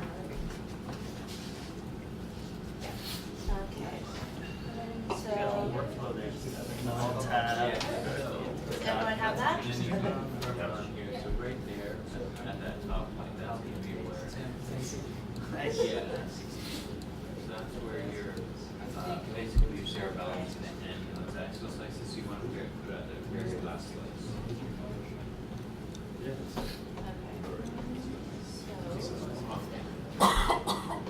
Everyone's good?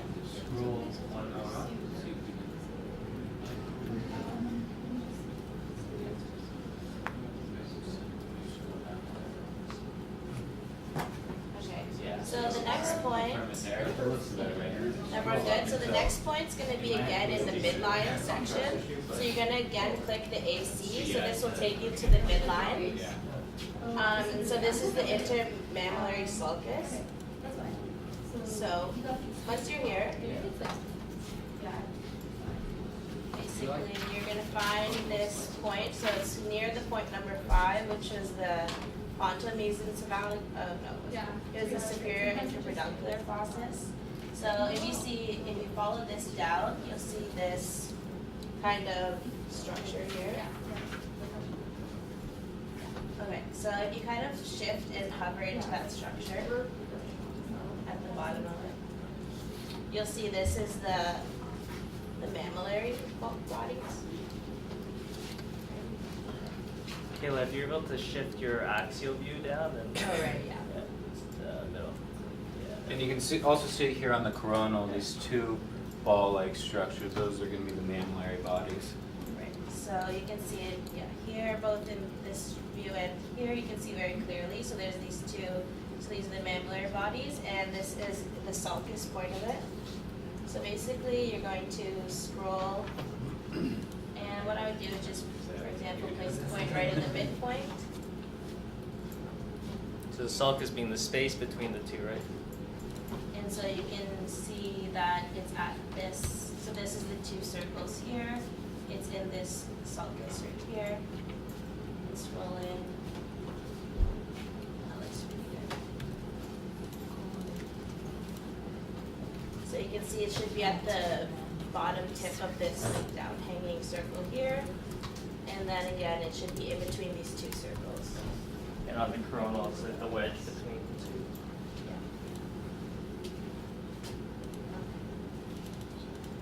So once you have that, it's number 11.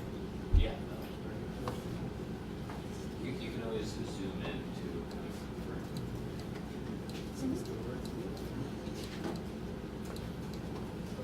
So we can go through that one more time. So you click AC and just scroll out. So this takes you to the midline section. And then you find point 5, you follow this down, you'll see this circular point, that's the mammillary bodies. You go to the very bottom of it and kind of shift, so you'll go towards it.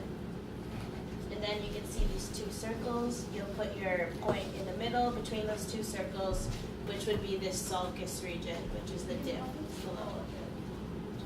Does that make sense?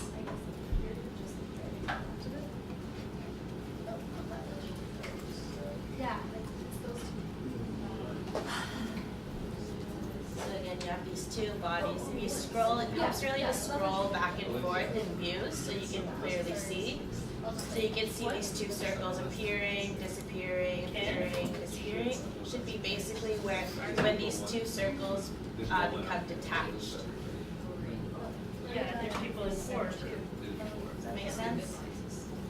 So you scroll, you have these two bodies, they're not attached, and then they become attached. Right there. Okay. Is it only on the program is at 6? Right. Where's the other one? Oh, people are in the BSI conference room. They just work there. Okay, so if we have that one, the next 2 points are fairly straightforward. So first one, point number 12 will be the right mammillary body. So it's you would look in the axial view, and you'll see these two circles. And so the right one was again your left. So you place your point in the middle of this circle here, and go to click on it, and it should be in the middle of the circle in every view, if that makes sense. So in every view, make it in the middle of that mammillary body. So that should be as you see, it should be the center of the right mammillary body. So just go and look at every single view, and you'll be able to see a circle in every view, and every view should have you in the center. But that sounds hard. And the left one is the exact same. I mean, yeah, the left.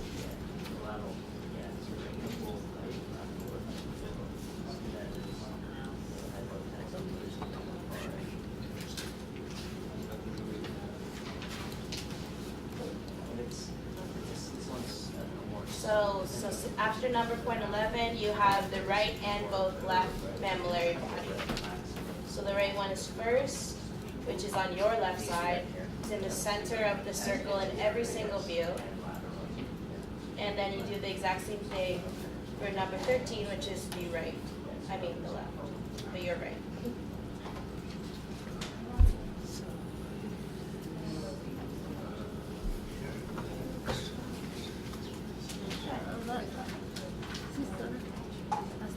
So you can see pretty clearly here in the coronal slice, you have point 11, which is the sulcus, and then 12, which is the right one, and 13, which is the left one.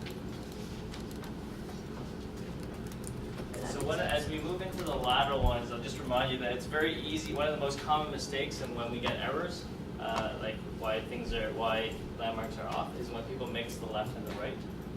So you can just make sure you're on the appropriate side. So yeah, number 12 will be on your left, which is the person's right. And number 13 will be on your right, which is the person's left. So just make sure that's clear. Good? So those points. Okay. So once you've renamed those points as point 12 and 13 and as the right and left mammillary body, we can move on to the next part. I just do this and then drag it. Okay. If you press like that down. So the next point is the pineal gland, and it says midline in brackets again. So we'll click AC, so that'll bring you back to the midline section. And so the pineal gland Just in the middle is pretty close to the posterior commissure. So if you find your point PC and you kind of go rightwards of it, you'll see this kind of structure right here. If you scroll forwards and backwards, it'll become very clear because it appears and then it disappears again. So I'm looking right here. So it's going to appear and it's going to disappear. Does everyone see that? So I'm looking right here on my sagittal view, and it's going to appear and then it's going to disappear. So that's the pineal gland as a whole. We're going to place a point right in the center of it, so it should be right by your posterior commissure. And so basically place it in the middle of this section here, and then go around in each view and make sure it's in the center of each one of those views. So it should be a little circular section, and for example, in this coronal section, you'll see this circle here, that's the pineal gland. In the axial section, you'll see this circle right here, that's the pineal gland, and again, in the sagittal view, you'll see a circle. So in every view, you should see a circle, and this point should be in the center of each one of those circles. So we can go through that again. So if you click on the midline, so for example, the posterior commissure, that'll put you in the midline section. And I'm working in this sagittal view here. Right by the posterior commissure, you'll see this circular region right here. And that is the pineal gland, which is what we're looking for. So place a mark in the middle of this section here, click on it, and you'll be able to see it in every view. In every view, it should be in the center of that circle. For example, I look in the coronal slice, there's this pineal gland here, and again, in this axial slice, there's a pineal gland. And it does help to scroll forwards and backwards in the sagittal section if you can't see it, because it does, you'll see this circle come up and disappear. And so that's the ball that you're targeting.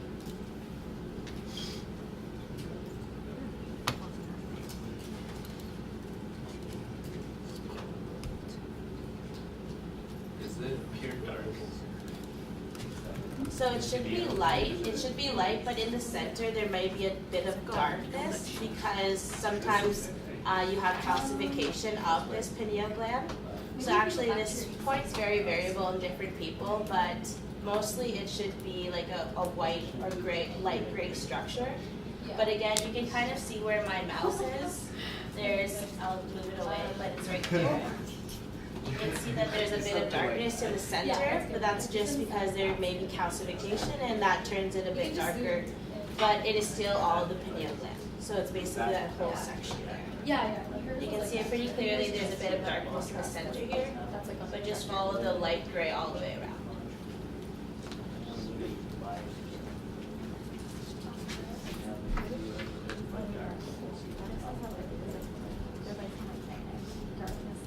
More dark.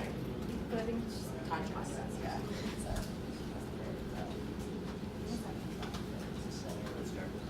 And so then you'll just rename this 14 and pineal gland. Because you don't really want much of an imagery, Huh? because Well, I do. 1D image. So that was good. Has everyone found that section? Yeah, no, I wrote that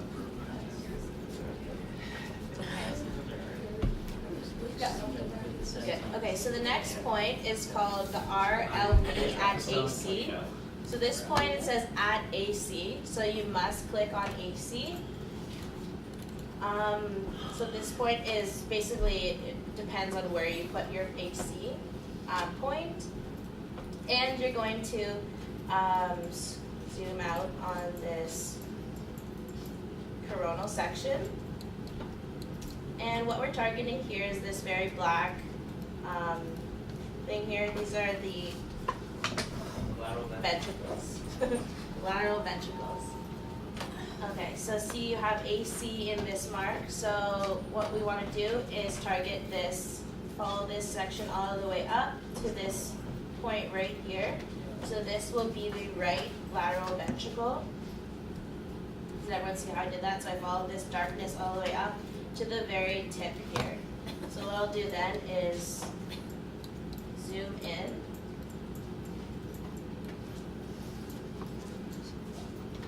So it's still this part right here. We'll zoom in all the way and place it here. What I'll do is zoom in even further.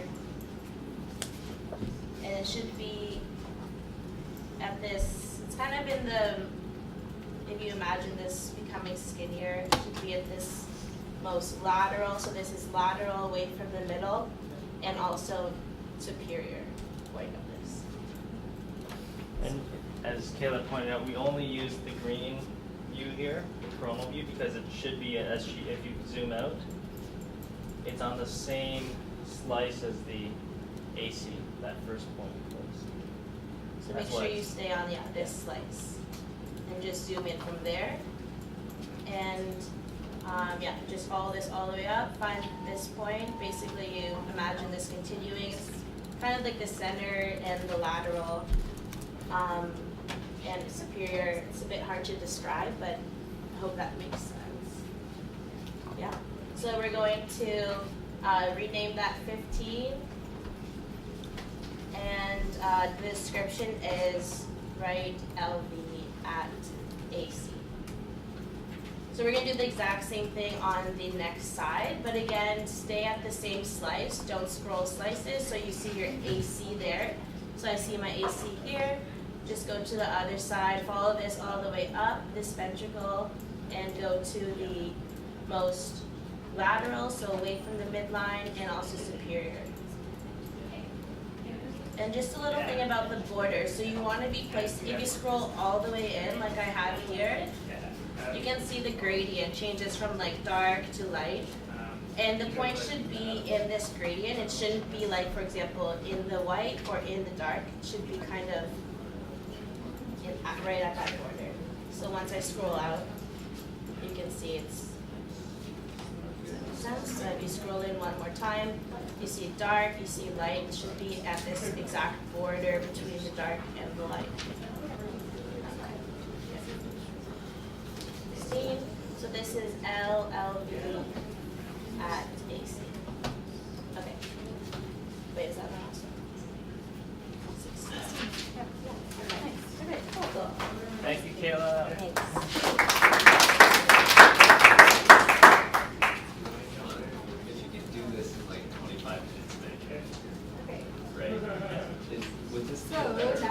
want to do the same thing, but on the PC slice. So if you go back to PC and you zoom out on the corona, kind of just center that, and then we're going to do the left side first, or I guess like the right side. And then you can move your mouse all the way to that same gradient that Kayla just talked about.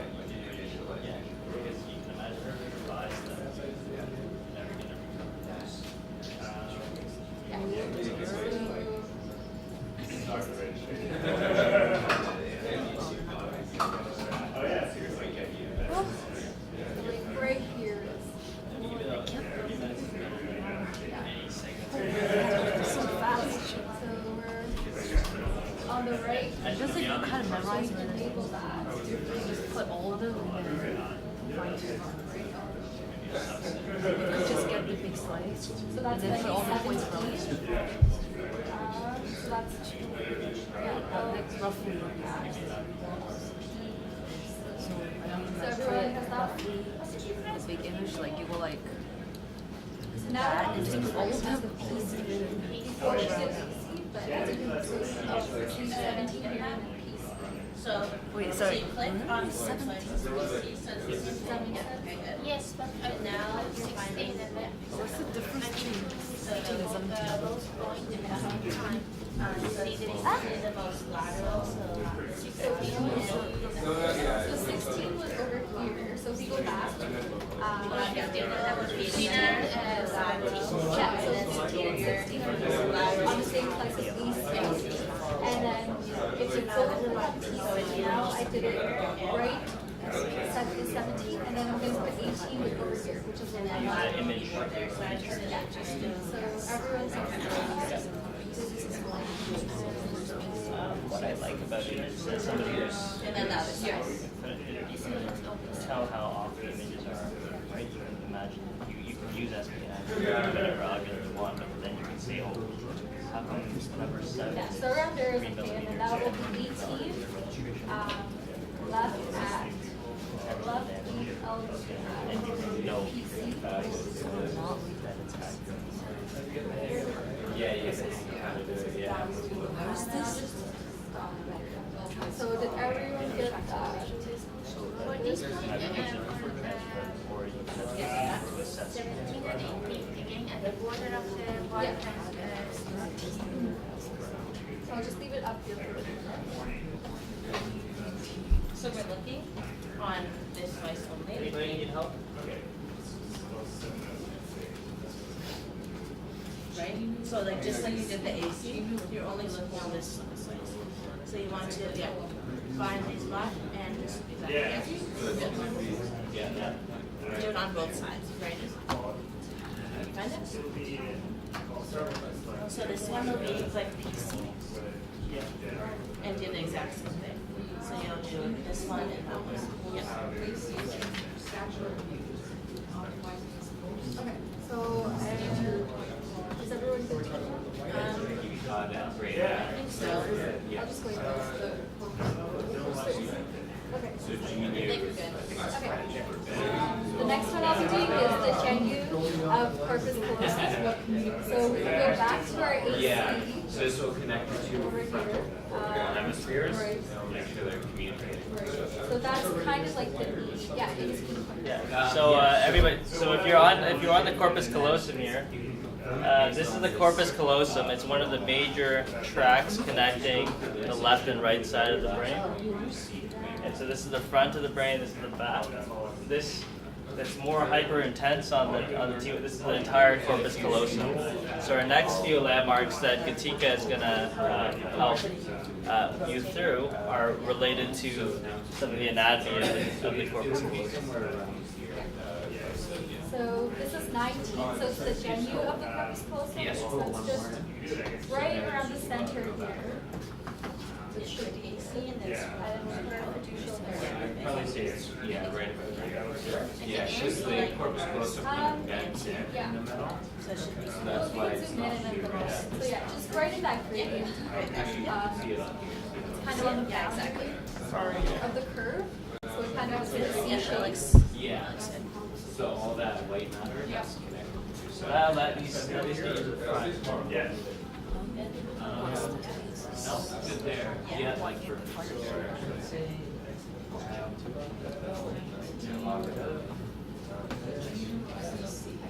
The tricky thing with this one, on some brain images, you won't see these vessels as bright.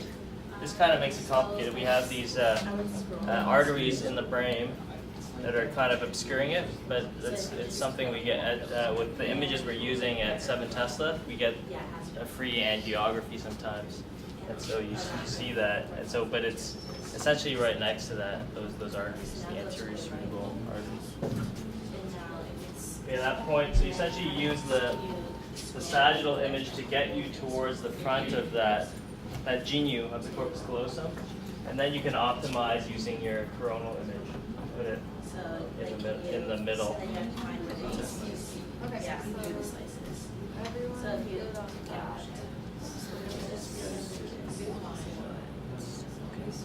Yeah, and then use this coronal.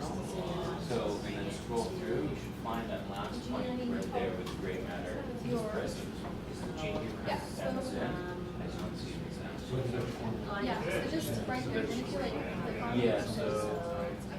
You lost it over here, yeah. Yeah, right there is probably where You I just placed like, it. sorry. Just like, yeah, so I think that's good. Yeah, it's one that That would be good.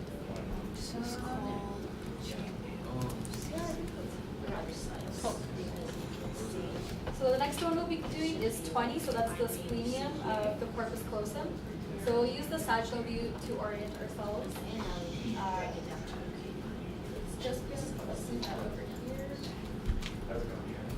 Move it a little bit over. Yeah, so it's just going to be right at the bottom over here. And then you can use the other plane to kind of center. PC or AC?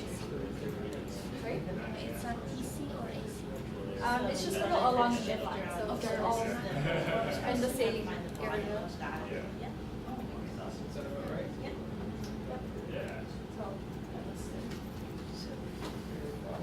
And then you scroll like this. That looks about Actually,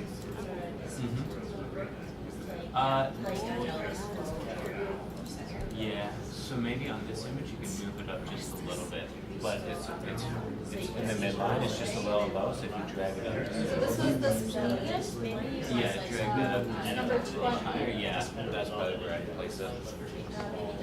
like just when you have your so you're gonna see it's right there. I can wait in the next. Yes. And then it's just at the center over here between these two.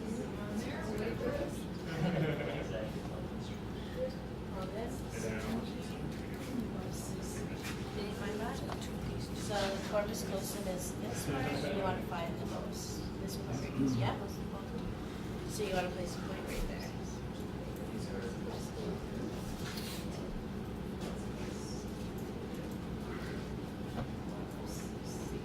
And then just click it so it makes sure. And make sure it's in the center.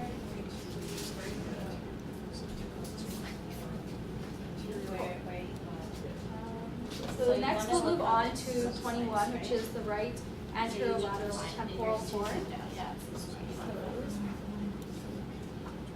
So these ones are getting a little trickier. So some people have been working ahead already. So what we've defined, so we've already defined, we talked about the ventricles before. You placed four landmarks in the ventricles. The ventricles are filled with cerebrospinal fluid, the fluid, and it pads the brain.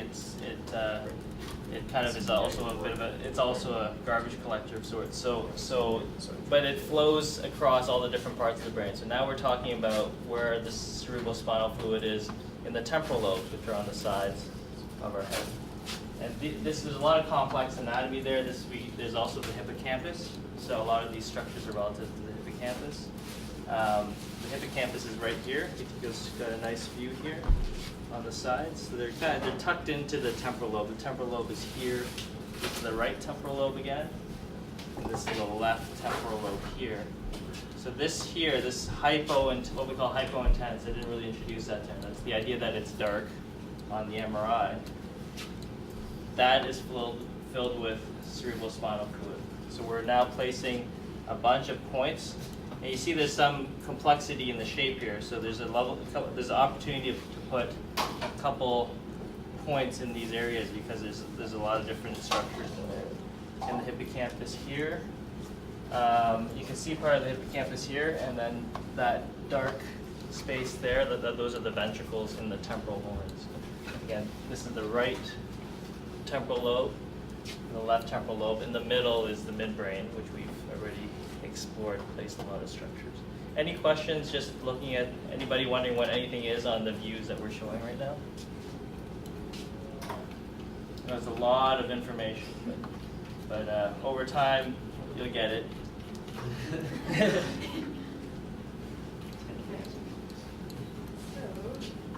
10 years is how long it's You think that's what we're Yeah, so what we do for this, so what Yutika is showing us is the right, so this is the temporal horn here, and we want to place it on the right anterolateral temporal horn. So this is as far forward, anterior being as far forward again on our view, and as lateral as possible. And there's this little point here as she's shifting back and forth, they're panning back and forth. It starts moving inwards, but we want to get the most lateral point. So where she's got the crosshairs right now, looks to be a good point. You can also use as reference to the axial view. Yeah, right about there. Yeah, it's a little bit more clear on the left side actually. You can see where that bend starts to happen. So that would be a good place to place the left one while you're kind of in this area. Boosted TA. I do want to explain this out because I look at the structure. Yeah, no, that's good. I just kind of look at the structure and I'm like, oh yeah, that looks great. Yeah, as you're doing it. Okay, yeah. I'll like fix it where I need to and like see one here. Okay, so did everyone get that? You're good. And then the same thing on the other side. And as John had pointed out, you can just see it if you look at the axial view. We're essentially there, where that crosshair is on the opposite side. If you just shift your coronal view a little bit over, it's a little bit off the screen.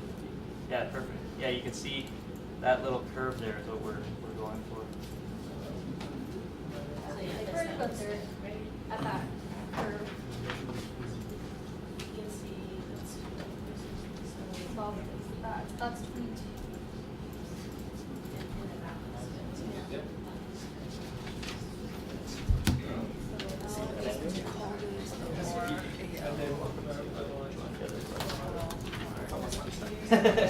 Show that. Okay. We'll do I'll explain at the end. Send on Slack just the FCSV file to me, and then I'll crunch it on my computer at some point. Give you feedback. Oh wait. So these names are just draw screen.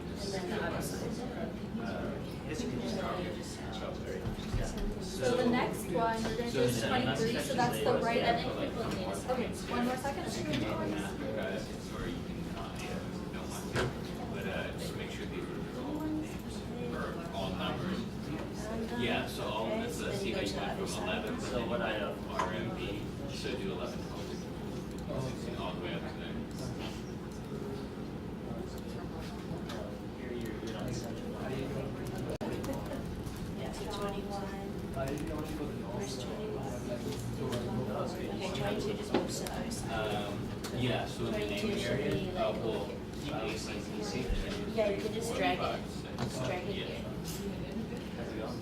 Drag it. Yeah, Charles was just, yeah. Okay. Yeah.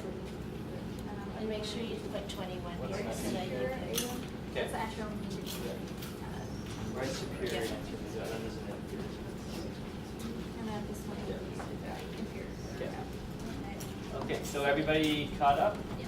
Okay, so as I said, there's a lot of complexity. So we place these lateral, again, this is middle, lots of terminology, right? Medial, lateral. As you move further to to the sides of an image, that's lateral. If that wasn't absolutely clear. And so we place these points. If you go back to 21 or 22, I can see, yeah, perfect. But you see that there's all these, the fluid space also goes medial. So now you'll see on the list of, in our protocol, there are 4 fiducials coming up next that are medial. So we're moving towards, we're staying in this black space of the cerebral spinal fluid, but we're going medial. So we have a superior anterior medial and inferior anterior medial. Superior being towards the top and inferior being towards the bottom. But it's tricky because it's all within this small, relatively small area of the brain. But we found these locations to be relatively reliable to place. So we're going to put a few here. So which ones are next? So 23 is right superior anterior medial temporal horn. Yeah. We'll scroll this way after it. And then, can you see it on there? Yeah. So just right around here.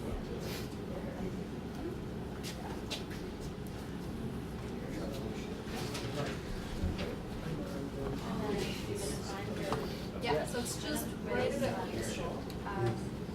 So what, and it's relative to this structure here, this gray structure is the black. This gray structure again is the hippocampus. So with these superior ones are superior to the hippocampus.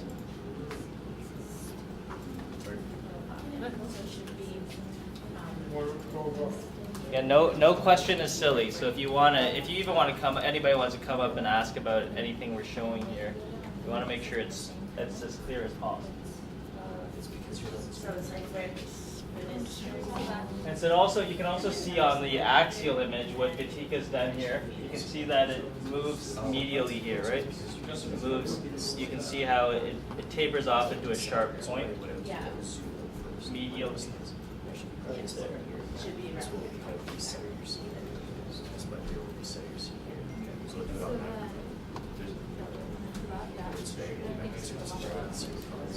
Everybody okay?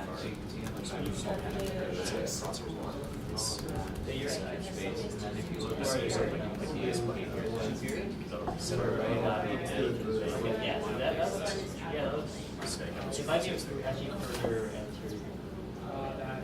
You want to look at it and then you can see on this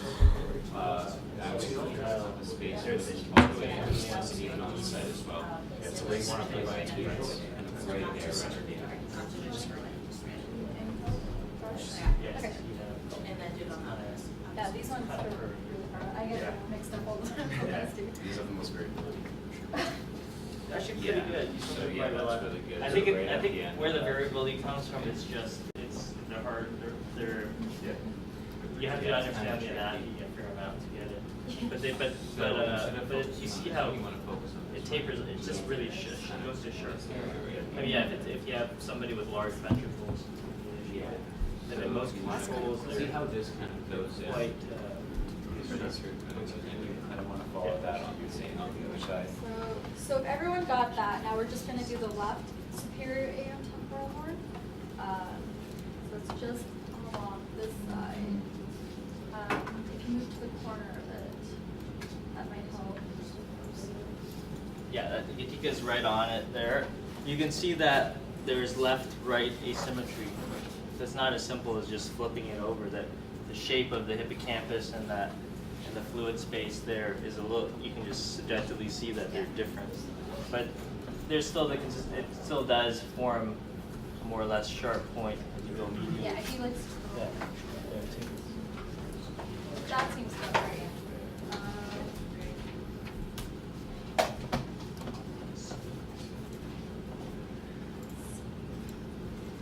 So I actually did have to move my slices around in the coronal view to get the right point.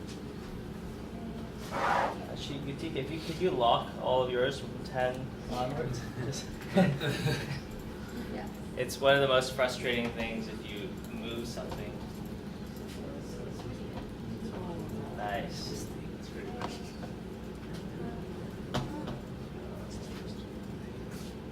This is a standardized template. Yeah. Well, it's our own internal template. But But the one on the protocol is MNI, the MNI 2000. That's a very standard. So this was on the left side now. So you can see it's, you see this like black. Like it's the opposite, right? So It's like not. oh, so we'll do the right superior. Yeah. Yeah. So that's gonna be on the side now. So you'll have to go a bit. There's already some registration. Yeah, the templates. Yeah. But we've also done it on raw images. Okay. Yeah, about 30. Yeah, so you see the There's some right else. there? No, you also did those. Yeah, it's fascinating. I didn't know we didn't. And then, do it. yeah, it's kind of the opposite. Yes, that's good. Yeah, nice. So could you just do a save? Make sure everybody's saved. Is everybody caught up there? We'll just save all of this.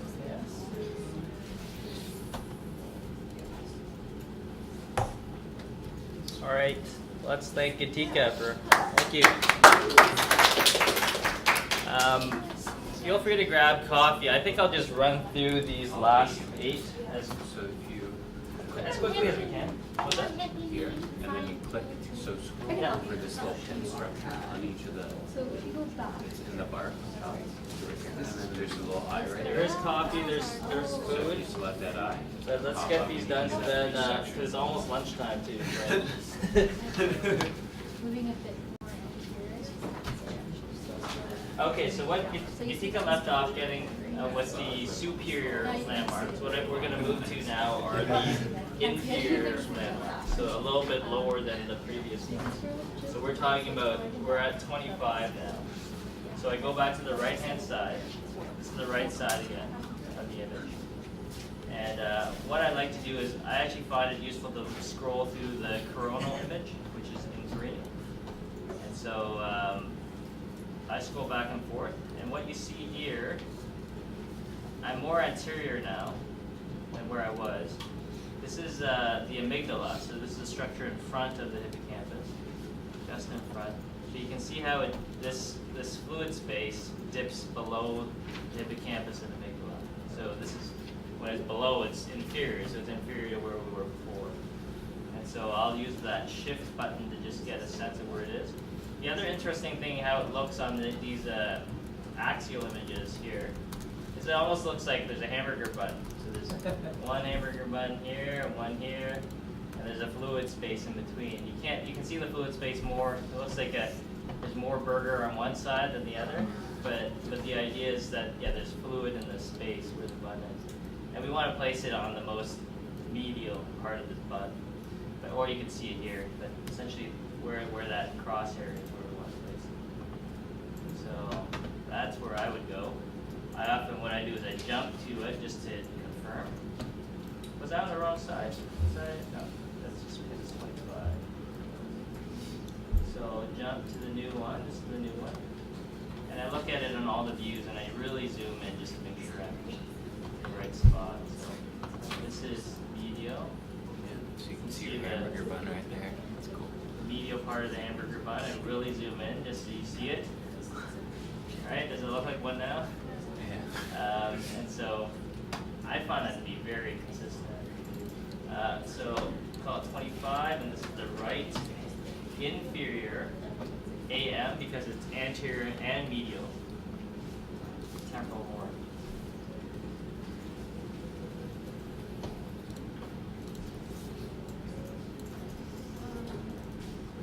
And you can kind of see the hamburger bun on the other side. It looks a little bit funny, but so you see there's a little bit of asymmetry. There's more of a gap on this right side than the left side. But what I often do is just start with that view, and I'll pretend like I'm placing it here. I'm going to the left side now. And I really zoom in again, and I zoom in and out, and you can see, there's the fluid here. Amygdala, campal, and anterior hippocampus here. And I'll place this about here. Just hold the shift button and see where I am. You can see it here. So the shape is a little bit different on this side.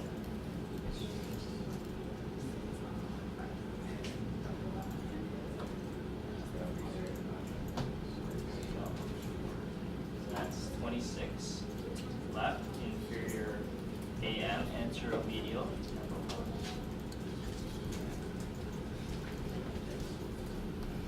Is everybody okay? Just raise your hand if you want me to clarify anything.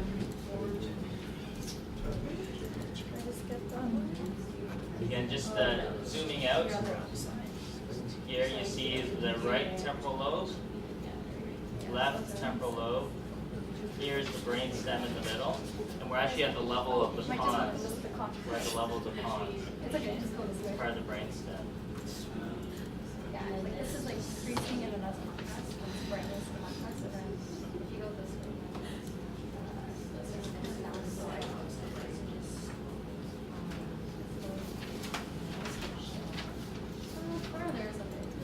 I see now why I was delegated the last ones. This indusium grisium one is Indusium grisium, you're stuck with that one. Yeah. So the challenge for us was we were trying to find landmarks that would be, you want to not just have some in the midline, you want to go find some on the lateral part. If you want to use it for what I described, spatial correspondence, if you just had points in the midline, it would be enough. So we started, it was kind of a stretch, it's harder to find those lateral ones. So one of the ones we found is this indusium grisium, which is the posterior end of the hippocampus. So the hippocampus is here, and this is the hippocampus. You can see it all along from front here to back, 25 there. This is the hippocampus proper, the main part, the main hippocampus. But there's also a part, there's a main part of the hippocampus, but the hippocampus actually goes above the corpus callosum, which we had described before. And you can see this gray area here. This is where it becomes the indusium grisium that goes here. So what we want to do is we want to find the origin of the indusium grisium. So basically where it goes from the main part of the hippocampus to the part that goes above the corpus callosum. So what you'll see is it's round here, and then at some point it starts, you see a sharp part. So there. Yeah, so it's going to be Alright. up back here, and as you scroll through, And so I'll hold the shift button. sharp point. Right there, yeah. So you can see how it points out, yeah. So you want to find it right before it opens up into that gray space. Really zooming in, and you see, yeah, it's tricky, and you have to make sure you're on the right side. We're doing the right side right now, and just trying to find that point where it takes off. yeah. So I'm gonna place it down. So if you scroll, keep scrolling the direction you were going. The other way. Yeah. See, keep scrolling, Right, it's about to open up. Yeah, so right there is where you want to kind of place it.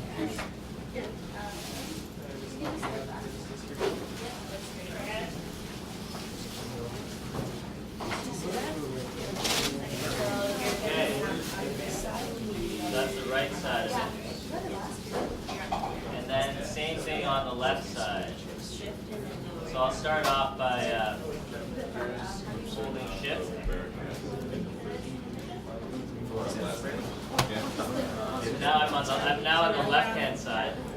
So I'm on the left hand side, and you can see how it takes off again above the corpus callosum. This, just to zoom out here, this is the selenium. This is the selenium of the corpus callosum, which we placed the landmarks on. I'm going to work on that. You can see this thing that's white. How do you get to the right side? From the right to the left.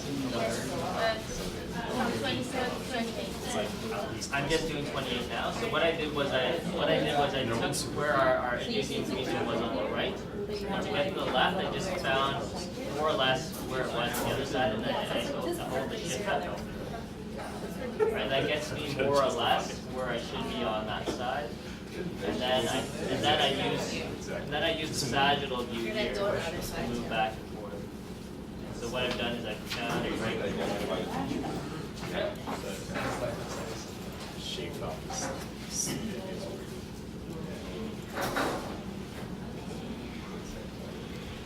Okay, we just have 4 more to go, and the lunch has arrived. So that should be pretty quick. The next 2 are not bad. Sorry, I failed on you guys. I was like, And you failed before we got to the occipital lobe. So we're going to the occipital lobe now. Don't light it until we go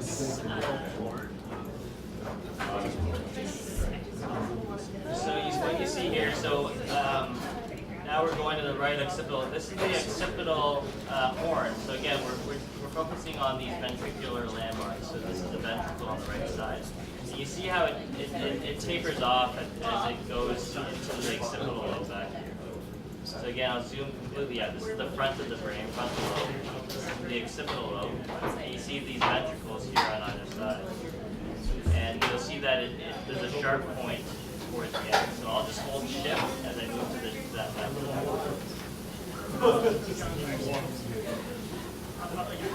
And what you'll see is there's a triangle of fluid in the back. And then this just make it out here towards the back. And if you hold shift, you'll see that this is the back of the Oh yeah, but it looks really weird on this template.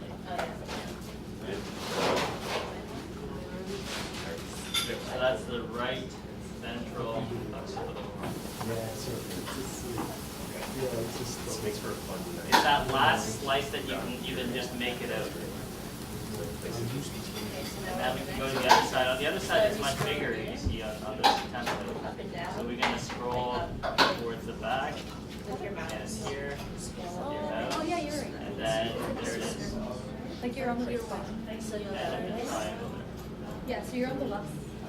So yeah, once you do the right, then he's doing the left right now. So that's about right. Get off the strip.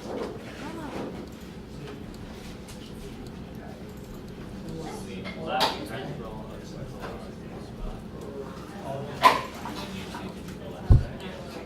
So you see this circle here? Any questions? You're gonna find where. So this Again, I'll zoom out just to give you a sense of everything. This is the occipital lobe, and this is the occipital horn, the cerebral spinal fluid in the occipital lobe. This is the frontal lobe. You can even see the hippocampus on this view here. This is the part of the temporal lobe. These are some of the deep structures in the brain. I'll zoom out again here. This is the occipital lobe, so the occipital horn. Frontal lobe, you can see part of the temporal lobes here. These are the deep structures. Now the coronal, because we're in the back of the head where this landmark is, you can only see essentially the occipital lobe, maybe a bit of the parietal lobe. Yeah. Okay, we're on the last two. Now we're gonna place two in the frontal lobe, and it's the olfactory, what we're calling the olfactory sulcal fundus, and it's the smell area of the brain, but it's in the frontal lobe. So we're moving to the frontal lobes. This is again the back, and this is the front, frontal lobe. And I'm gonna really zoom into the front, and then as I scroll down, I'll see this come up, this little gray island. That's the olfactory sulcus, or olfactory, it's the gray matter around the olfactory region. And I'll just hold shift there. And what it also looks like, what you see on the coronal view is that gray matter area in the olfactory sulcal fundus. And then same here on the view here. So you just want to get to the top of it. You want to get to the top of that structure. So I find it most useful to go look at the axis, and then I can place it right towards the back. This is the right olfactory sulcal fundus.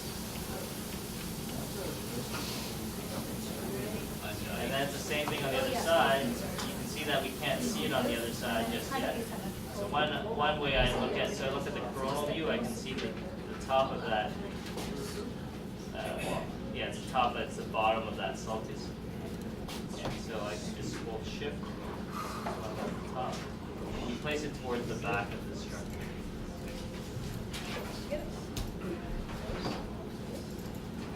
So this is the left olfactory sulcal.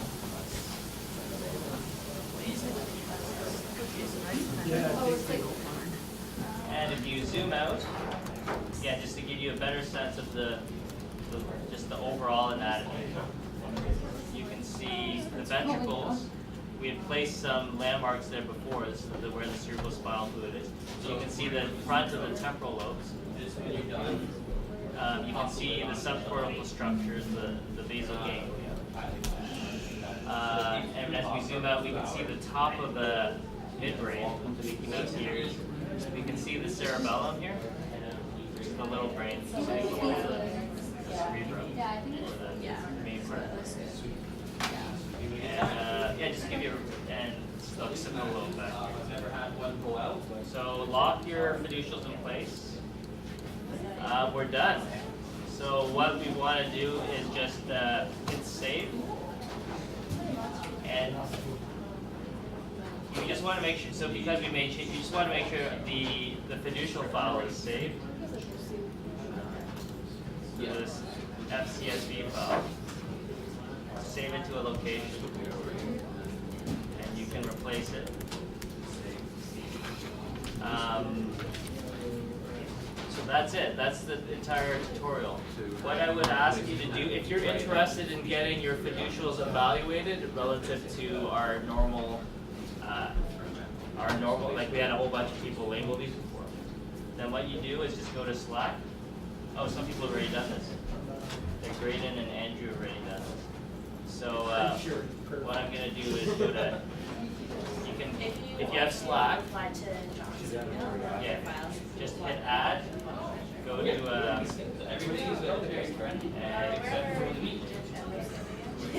go to your computer, and then you just post your FCSV.